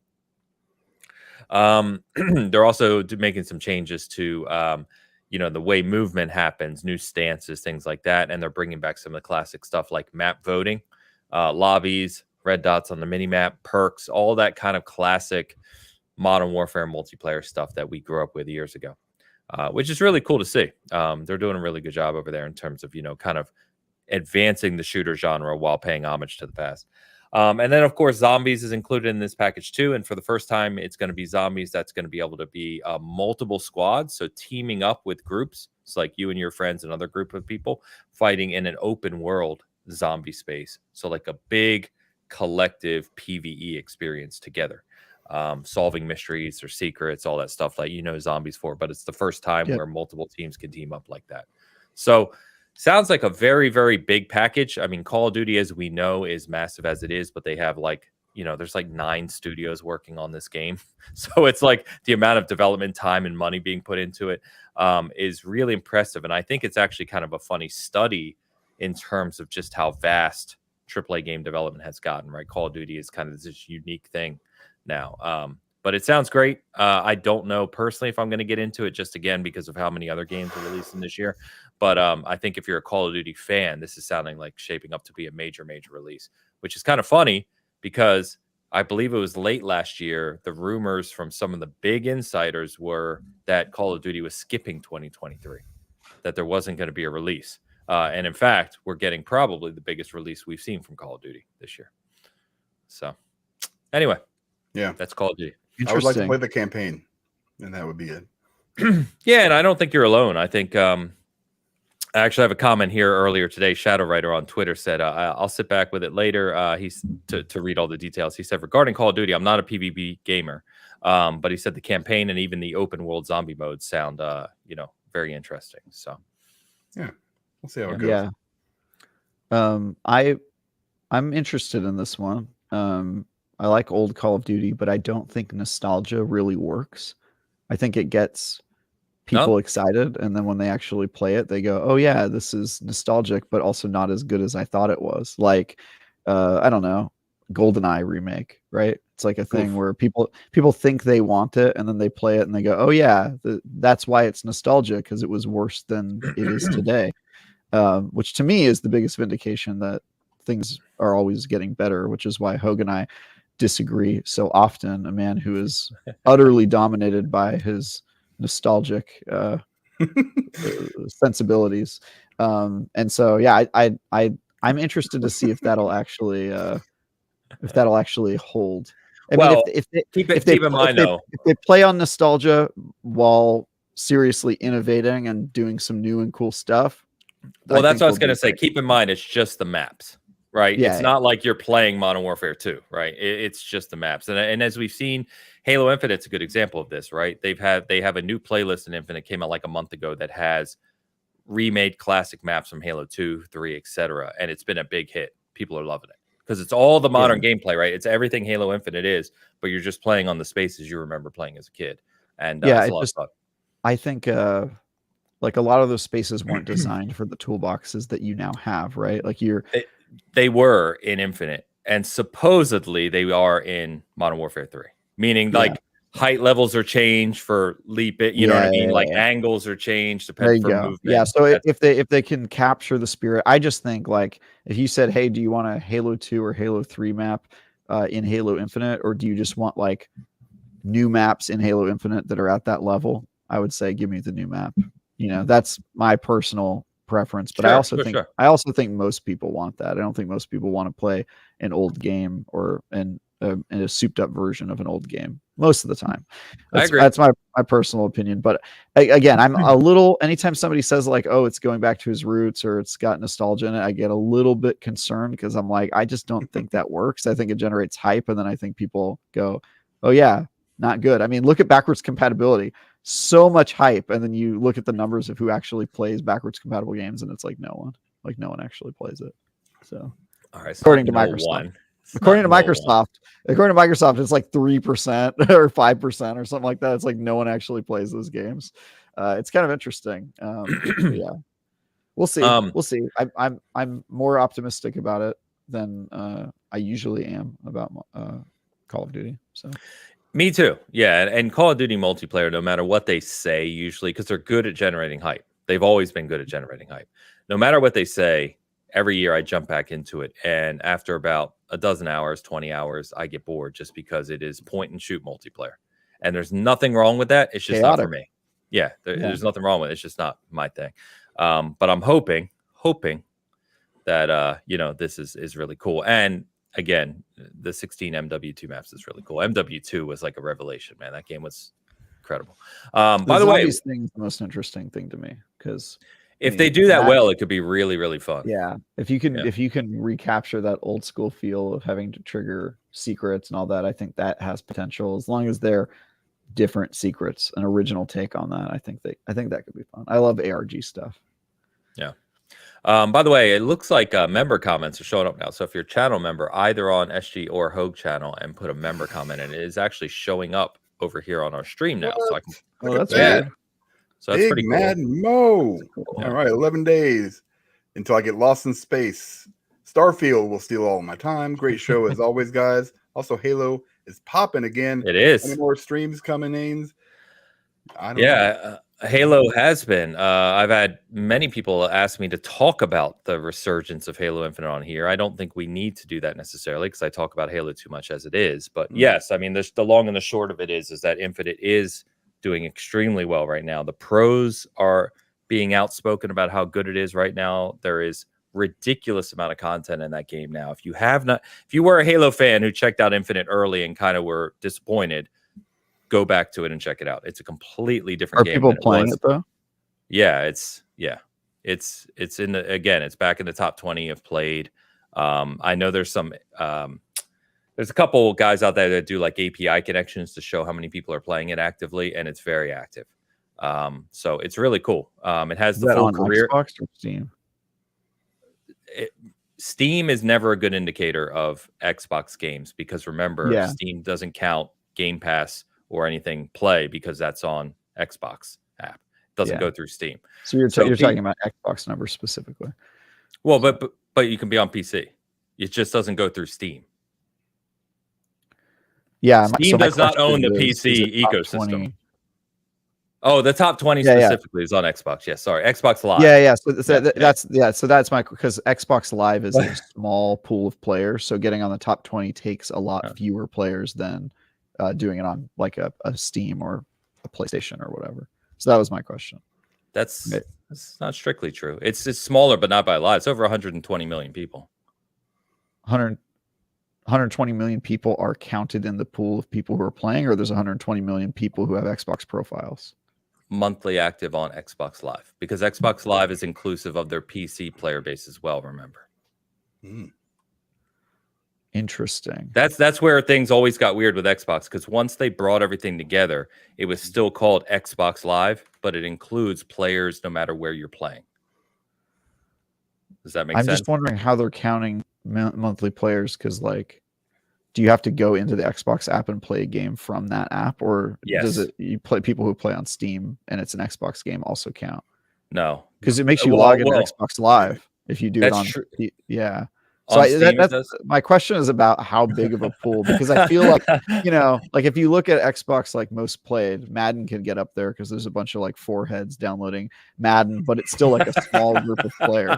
You know what I mean? Like I know what you mean. Yes. Yeah. As far as I understand it, and I've looked at this data 20 ways. It is if you log into your Xbox Live profile and play at least one game in a month. That's your monthly active user on Xbox Live. Doesn't matter if you're on an Xbox console, just anywhere.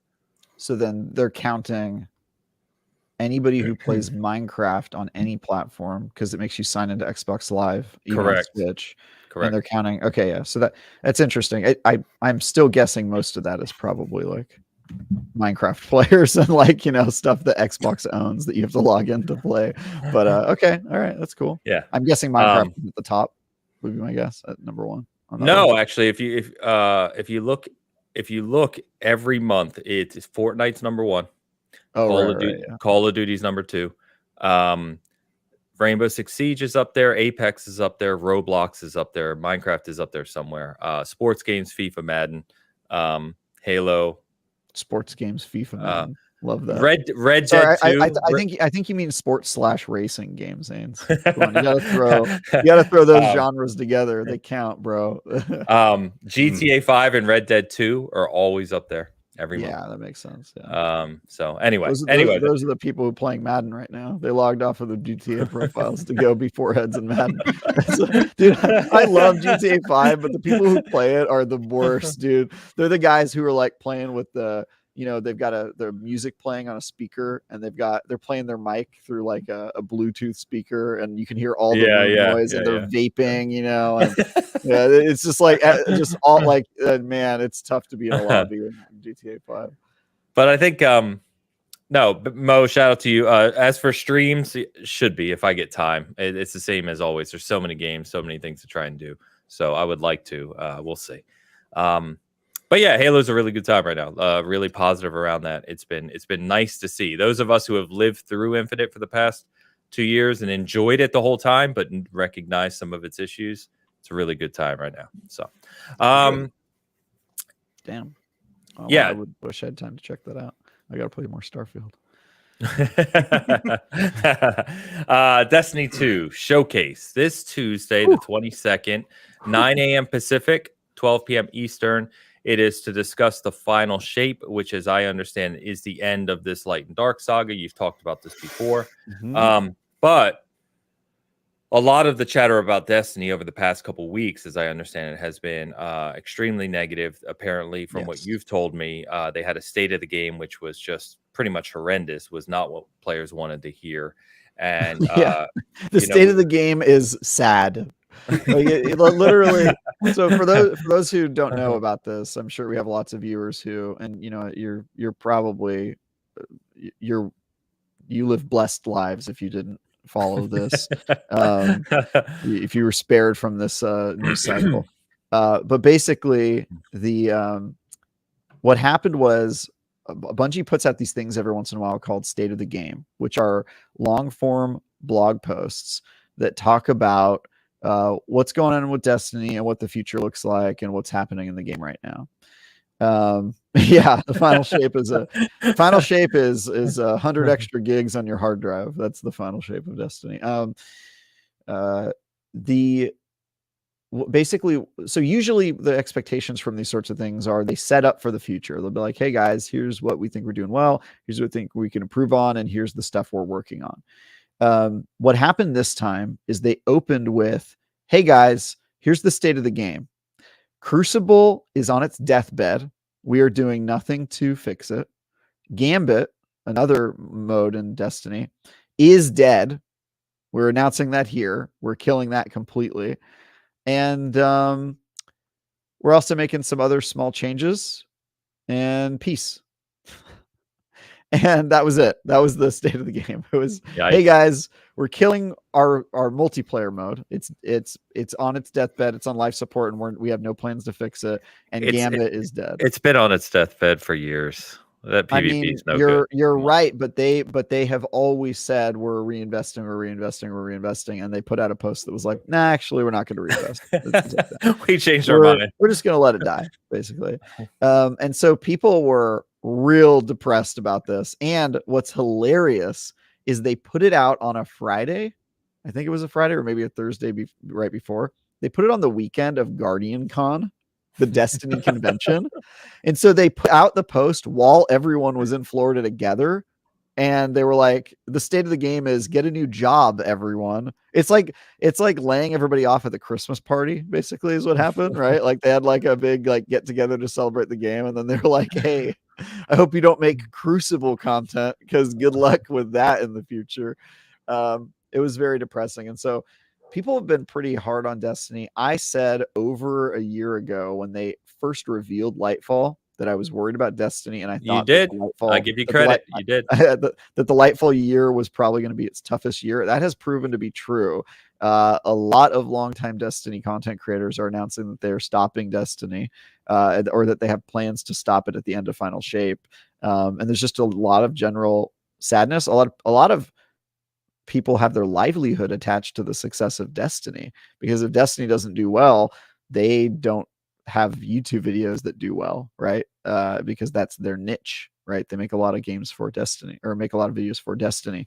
And so it's pretty interesting to see it on the creator side. People are pretty upset about it, but also just from a player side, anecdotally speaking, pretty much everyone I know who's playing Destiny is either currently upset at the game, has uninstalled it, or is feeling just really down on it. And these are people who play the game more than me by a lot. Like, one of them hit me up and said, I uninstalled the game. Like, I'm not going to play it anymore. And I was just like, oh my God, like, you play the game 7 days a week. Like, it's like those types of people. So people are pretty upset about it. To Bungie's credit, they put out a video. Joseph Staten put out a video that I thought was better. And basically he said, hey, the state of the game was bad. We acknowledge that. Sorry about that, guys. And here's some optimistic news about the way we're changing strategy and things that we're improving. And I thought that was a nice start, but it doesn't really fix the core problem of Destiny, which is that they have a content pipeline problem and the game isn't fun right now. And everybody's upset about it. But if they had any momentum from the Witch Queen going into the ending of Destiny, they have lost a lot of that goodwill with subpar communication, content lightness, and a really bad expansion that was Lightfall. And I think I mean, they're sliding across the finish line with the final shape in the saddest way possible. And it's on gravel face first. Yeah, exactly. It's the worst way to go into what is supposed to be their most triumphant moment. I think the reception of Lightfall has a lot to do with it. The fact that they put out Lightfall at all. But it's brutal, man. It's pretty brutal right now. So it's not funny, but it is, I guess, comical in a way, because as a 343 defender, as much as I can be, of Halo over the past nearly 2 years since Infinite launched, and so many of those old school Halo fans always love to say Bungie wouldn't make these mistakes, and Bungie ran Halo better, and Bungie this and Bungie that and Bungie this, and then you look at the arc that Infinite's taken versus what Destiny's taken over the past year, and you realize it's not necessarily the company. There's a lot of other factors that come into play here.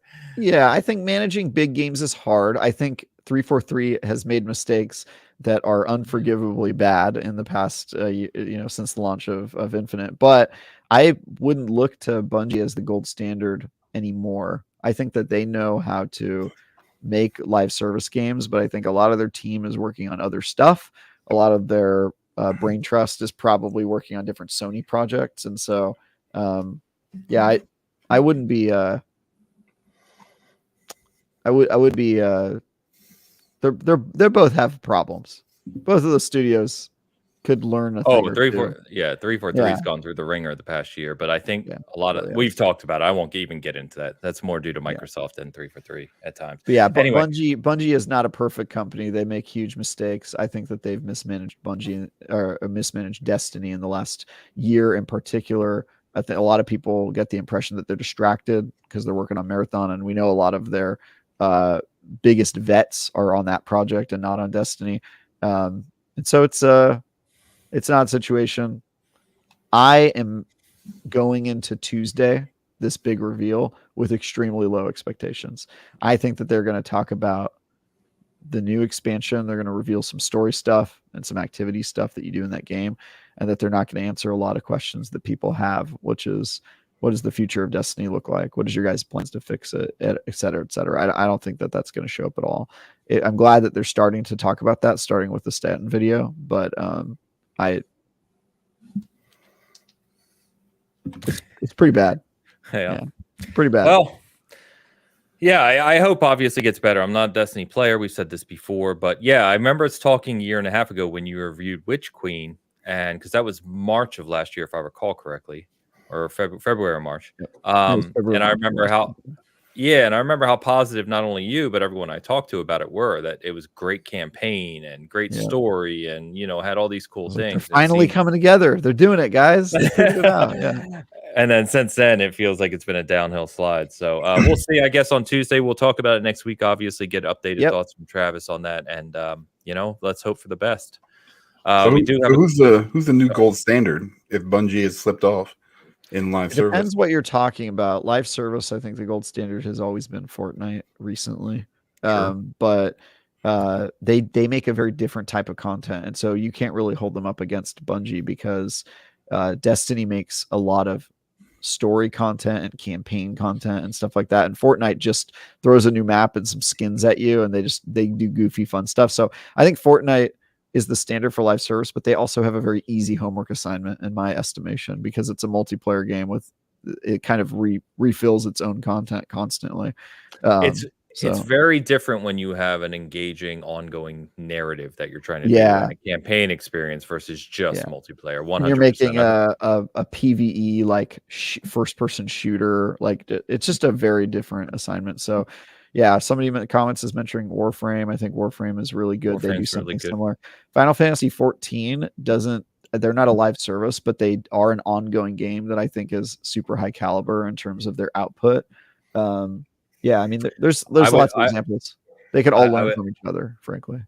Yeah, and I mean, we were just talking about Call of Duty content-wise has been crushing it. Of course, they have, like we said, endless money and studios and resources working on it. But at the end of the day, going back to our earlier conversation, I don't care what they're spending on it. I care what's delivered to me. And Call of Duty has a massive amount of content. They also are making a multiplayer game. So again, I think PvP games, they have a little bit of an easier go. Well, hold on, because they have PvE, right? They have raids in that game now in Call of Duty. They have they have an annual campaign, right? Now it's not, you do pay for it every year, so that's a little different. But they have more than just competitive multiplayer. They have DMZ, which a lot of people play now, which is really interesting. That's PvE. I don't know that mode. Well, okay, so we'll just move on. But they have a lot more than just PvP nowadays. I mean, that's cool. Yeah, they've got a huge studio, and so does Bungie, honestly. I mean, yeah, it's a very different. They're very different types of games, and I get why Bungie is in that spot they're in, because they are making a type of live service game that almost nobody is making, and all the other ones that have tried, like Anthem, have failed. And I get the position they're in, but it's still not really an excuse for the past year they've had. They shouldn't have put out Lightfall at all, in my opinion. They just should have. Yeah, they should have just kept that turd in house, and because they lost so much of their momentum. Honestly, if they just said, "Hey, stop playing Destiny for a little bit. We'll be back in a year with a banger of a game," I think there would be a much different conversation. But the fact that they're sort of slaves to their own content pipeline and they have to constantly keep feeding the beast, and a lot of that content is subpar. The narrative changes against you so fast. Fast from Witch Queen to now. I mean, it's just like the lowest it's been from the highest it's been. The fall has been so quick and so far. And I mean, look, the good news is Destiny is a game that comes back from even the worst situations that they've experienced. So if Final Shape hits, that's all that matters, right? Yeah, true. It's what you did. What have you done for me lately? Gaming Forte in the house. Good to see you, man. He said, I legit quit the game over a month ago. Destiny has been the girlfriend that messed up on you one too many times. Joe Blackburn video did make me feel better about the future of the game. Blackburn, thank you. I got his last name wrong. So we do have a couple of super chats around this too. So let's get to those. So Console Peasant just gave us a super sticker, €5.99. Console Peasant. Console Peasant. Is that a sloth? Is that a sloth on a tree, or is that a panda?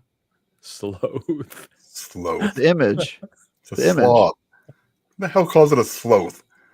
I don't want to hear it. Hold on. God damn it. David Attenborough calls it a sloth. Yeah, it's because he's English. Yeah. Okay, so maybe this is just me. I call the animal a sloth, and I call the vice a sloth. So if you suffer from the vice of slothery, I call it sloth.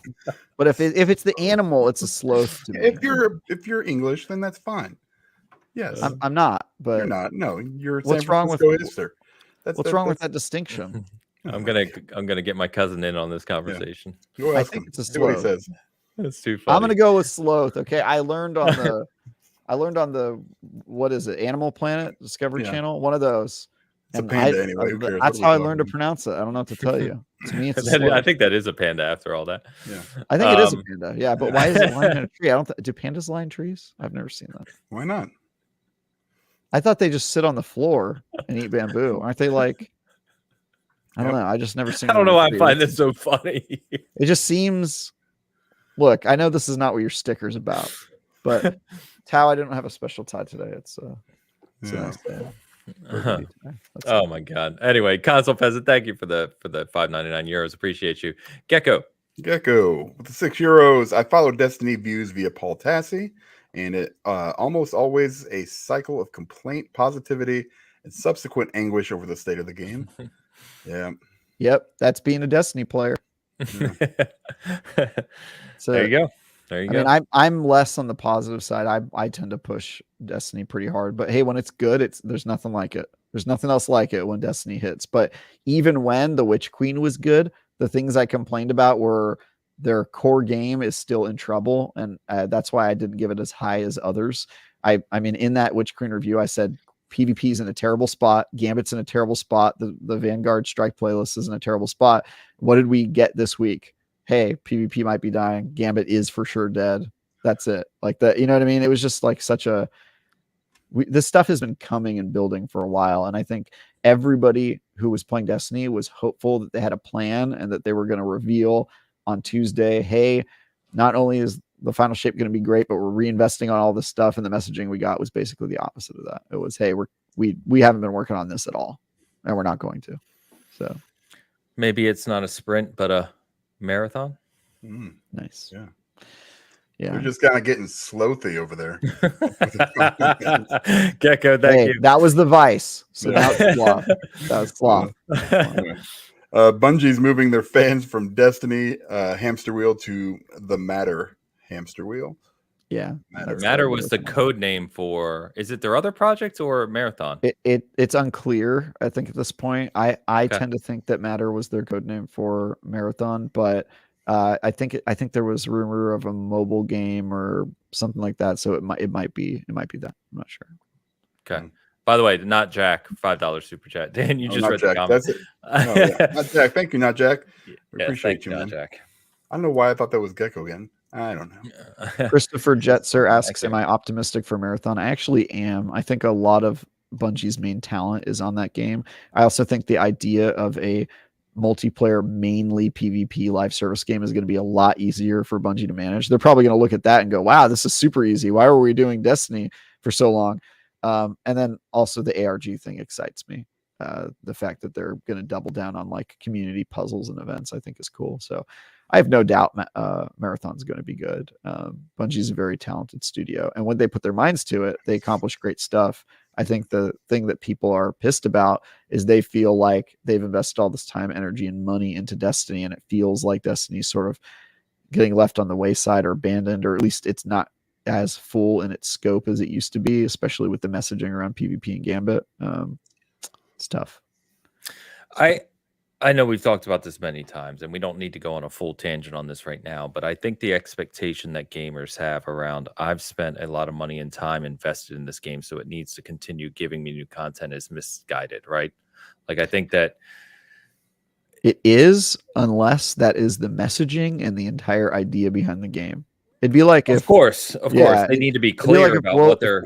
If World of Warcraft was like, hey, we're finally ending World of Warcraft in a year, I think some players would be upset, but they would be like, all right, well, look, the developer doesn't want to make any more content for World of Warcraft, so that's the end. But the messaging for Destiny has been, there's going to be a future. We're going to build on this game. It's going to exist forever. And then their actions say the exact opposite. Of course. Yeah, I think that's the problem there. Yeah, but you're right. You're right. Normally there's no expectation, but Bungie has been saying expect it and then, then not delivering. And it's like, all right, well, that's on you then at this point. By the way, Tao is asking for something I'm not sure we'll ever do. I would love to do that. Overcooked 2 / moving out to, I don't even know what moving out to stream is, just to see the Bitcast lose it. I've never heard of it. No, moving out is amazing. It is a game where you have to move furniture and stuff, and you have to put it in a moving truck in a time limit, and they intentionally make it really hard to do that. It's like a puzzle. Yeah. Is it puzzle? It's like a cooperative mind effery. That's how I describe it. It's the same thing as Overcooked, where it's not really a puzzle. It's just like you have to work together in such a specific way that they intentionally jam you up. They put you in a jam and you're just like, oh, I hate other people. It's one of those games that makes you like really respect team sports. You know, we're like, God, how do people work together? This is so painful. You certainly can't be slothy while playing it. That's for sure. No. I told Tal that trying to get the three of you together on a stream and make the four of us would be like herding cats. Yeah, I don't know if we'll ever pull that off. Yeah, we're in 3 time zones, I think. Oh, no. 3 time zones. We're always playing different games. We have different schedules for how we do things. Like, yeah, it's the fact that we come together every Sunday morning is already a miracle. It's really to be kind of a small miracle. Yeah. But Tal, thank you. We will talk about it though. We'll talk to Hoeg about it. It could be hilarious. I definitely agree with you. So we find out who I get angry. I get angry in those games because I almost never play with efficient teams, and I'm like, oh, why can't there just be 4 of me? Oh, I would, because I'm more like you, Travis, but I have also played games with Dan. So I would play just to see your reaction to playing with Dan, because that would be brilliant. Man, I would have trouble. I mean, Hoeg has an excuse, like his brain doesn't work and all that, but like Dan, I just, what's your, I guess you're shaky. You got a shaky hand? I'm a little bit shaky. Also, I don't like those games. I've never been because you're going through withdrawals. That's why you're shaking. That could be. I hit another 20. Hit the next 20. 20 MGs. Hit my next 20. Yeah, if I'm playing, yeah. I mean, we could probably pull that off. I mean, I'm not sure what that would look like, but yeah, you would probably hate me for sure. And I'd be like, why can't I do this? And I start yelling, and then we just start yelling at each other. It'd be a mess. Yeah, as me and Hoeg are organizing bookshelves in the corner. Yeah.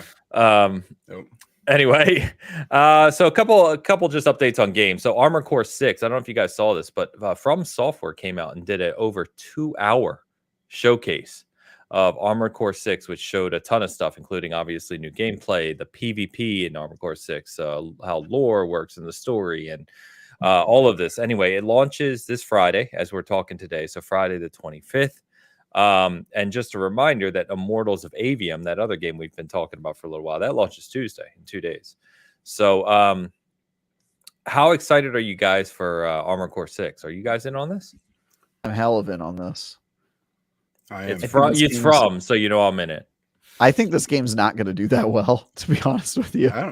I'm afraid I think it's coming out at a weird time, and I think it doesn't have the same hype, and people aren't going to, the average person isn't going to go From Soft, you know what I mean? They're going to look at Mex and go, oh, it's one of those weird Japanese games. And it's going to be I don't think it's much of a Souls-like from what I've heard either. I mean, it's not like it's going to have a difficulty, but it's not going to be, Elden Ring. Similarities. It has similarities. Right. Like the boss fights are probably going to be, they're going to feel. There's big boss fights. Yeah. Not a problem. But yeah, to your point, it doesn't have the same clout as an Elden Ring did, which is sad, man. Because Armored Core was great back in the day, man. I love those games. I think calling it Armored Core 6 is a mistake, frankly. Yeah. If it were me, I would have named it Armored Core. The subtitle would be from the makers of Elden Ring. That would have been and that would have been the entire game. It's called Fires of Rubicon, but they left the 6 on there. They should have just called it Armored Core Fires of Rubicon. Exactly. The fact, or just do that thing that everyone is doing these days where they just don't give it a sequel, like don't give it the 2, like Lords of the Fallen is doing, which, as you keep pointing out to me, and it annoys the crap out of me.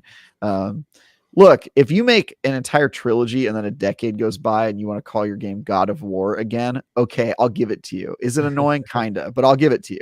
But if you only made one game and it wasn't that long ago, you put the 2 on it. You can't just release the same title again.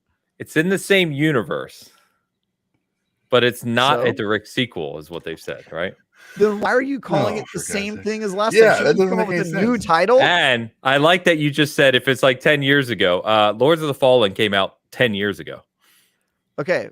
Not how long was it between God of War and God of War 3? That felt like the right amount of time. How long was that? I don't know. That feels like it was 30, longer. 32 years. 32 years. I think God of War 3 was 2009, 10, maybe. I don't know. And then God of War was 2018.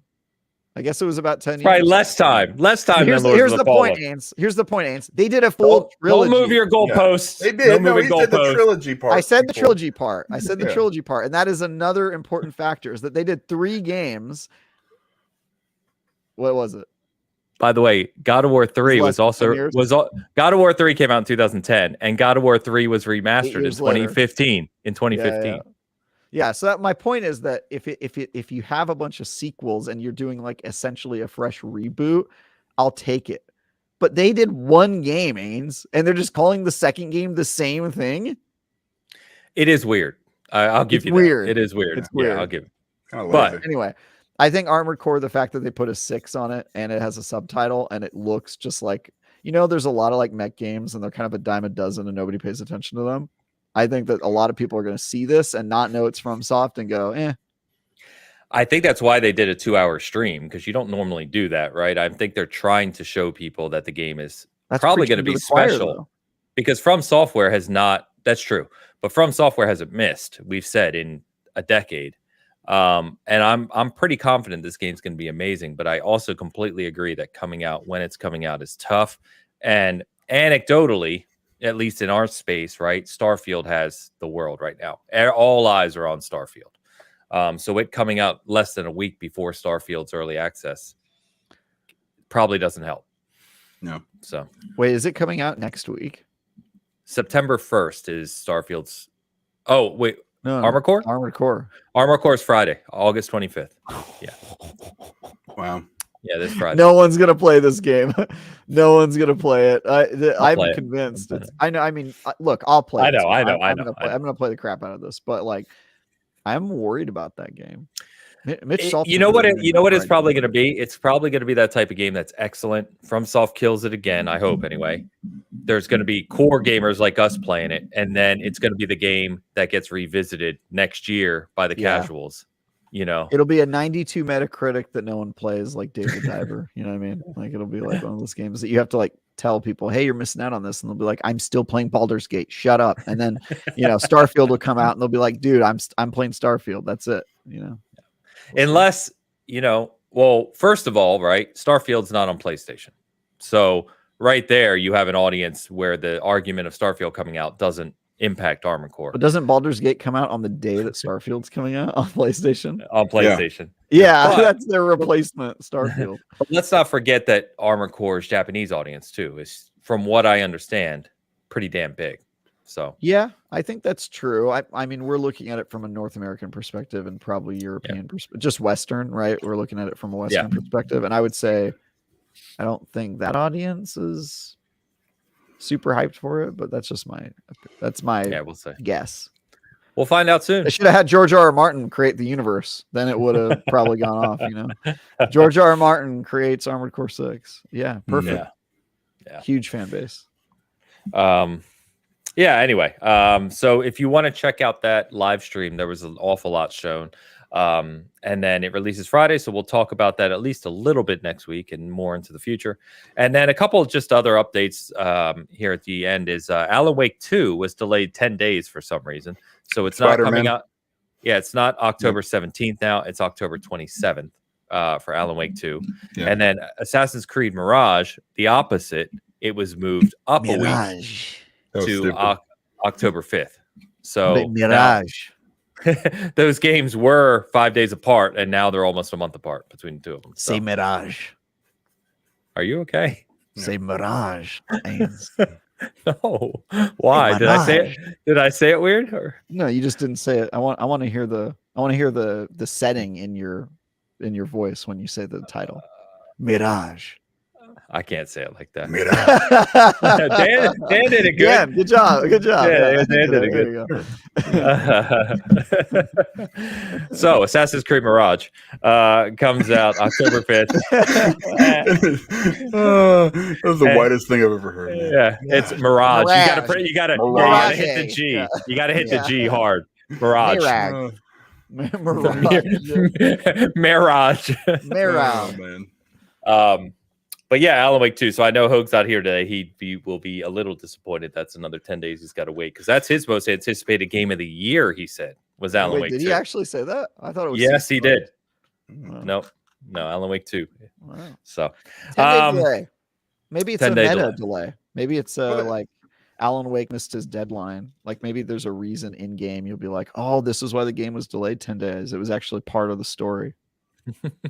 you know what'd be funny? I didn't realize until that would be amazing. First of all, one of the other things I didn't think about though is I wonder. We don't know what the Video Game Awards deadline is for this year. Remember, they have that weird deadline. Maybe they're skipping it. So we'll see. They want to be considered next year. That would be which never works. Yeah, that never doesn't work. Never works. No, never works. Yeah. nobody cares. So I think Well, I mean, Halo it's Infinite better wasn't for even us, right? discussed because it came out in December, and I think that was intentional. I think 343 released it when they did because they didn't want the hype to be the hype to be cut off by it didn't even get nominated. You know, it got beat by whatever PlayStation title won that year. Death Stranding, I don't know. Whatever stupid. Yeah. Anyway, you were about to go on a tangent there. I was letting you pull out the shovel. what? No, it's there's a lot of years that we don't agree with whatever game wins. You know, I don't remember what game won that year, but it probably was the wrong one. Whatever year Halo Infinite skipped. Wait, It Takes Two. It Takes Oh, was Two. that It Takes Two? Okay, yeah, that game did deserve to win. That was a great game. That was a cool game. Very cool game. That was a great game. Well, boys, I think that's going to wrap us up. We caught up. 2-hour show on the dot. Well, not on the dot, but close. Hoeg should be back next week. Like we said, he was just traveling with family this week. So the four of us should be back in full power in our Constructicon form next week. We won't be able to talk about Starfield next week. It will be the following week. As we said, embargo is August 31st, but we will be able to talk about Armored Core 6 next week. It's frozen. Am I? Oh man, we got to the whole end of the show, and I've got a goofy looking face to finish it off. Look at that. No, What? you look like you're You look like 30 milligram Ains. Anyway, so it's great to be back on the Seasoned Gaming side, getting back into the swing of things. You can check out our Texas Chainsaw Massacre review. Cast Co-op will hopefully be back this week, and our normal string of kind of content delivery will be back as well. So it was nice having a break, but I missed everyone, missed you guys. On the gaming front, Travis, I know you got a lot going on while I fix my camera and get out of this 30 milligram stance. Why don't you tell us what you got happening? Yeah. So a bunch of stuff is currently out. My reviews of Texas Chainsaw, Blasphemous 2, and I think Trine 5. That game comes out on August 31st. So my review might be public by the time. Is August 30th 31st Thursday, Friday? What did we decide that was? It's like a Wednesday. Thursday. Okay, yeah, then my review probably will not be public by then. So I guess that's another one I'll have to wait 2 weeks for. But I'll be able to talk about Starfield and Trine 5 in 2 weeks, probably. And I'm doing previews. I did a preview of a Tintin Reporter, Cigars of the Pharaoh. That game, I played that one. Flashback 2. You guys ever play that old Flashback game? I played the sequel. Did a preview of that. Yeah, remember we talked about it a couple weeks ago because Flashback we loved when we were kids. I think it came out before you were born, probably. No, I think I was 2 years old when that came out. Wow. So yeah, I had never played it, but when I found out I was previewing it, I played the old one. So I went back and I played it because it's available on Xbox, and I was like, yeah, it's a good game. And then I played the sequel. I did like Blasphemous 2, Tao. I gave it an 8 out of 10. It's a good game. And I think it comes out really soon. I think it comes out this week, or it must come out this week.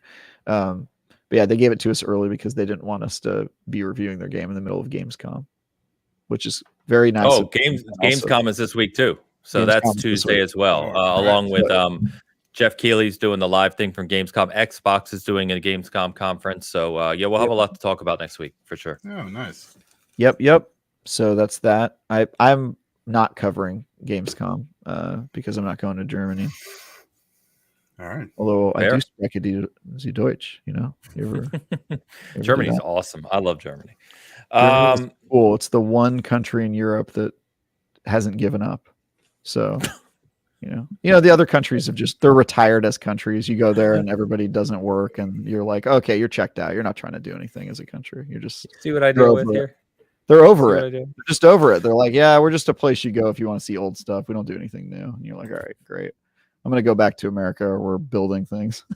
Thanks. Bye. But Germany, they're building stuff. They're doing things. California just passed them up as a largest economy. They got beaten by one state in America. How cool is that? 4th largest economy in the world, California. Just replaced Germany. Wow. Anybody care about this at all? No, I'm just letting you go right now. Kind of cool. All right, now that he got the shovel out right at the end of the episode. Guys, you've been awesome. It's good being back with everyone today. Really appreciate you coming to hang out with us. Like we said, we should be back next week with all 4 of us and a lot to talk about next week. And honestly, I think we'll have a lot to talk about every week the rest of the year because it's nonstop from here on out. So should be a good time. As always, enjoy your game and enjoy whatever you're playing.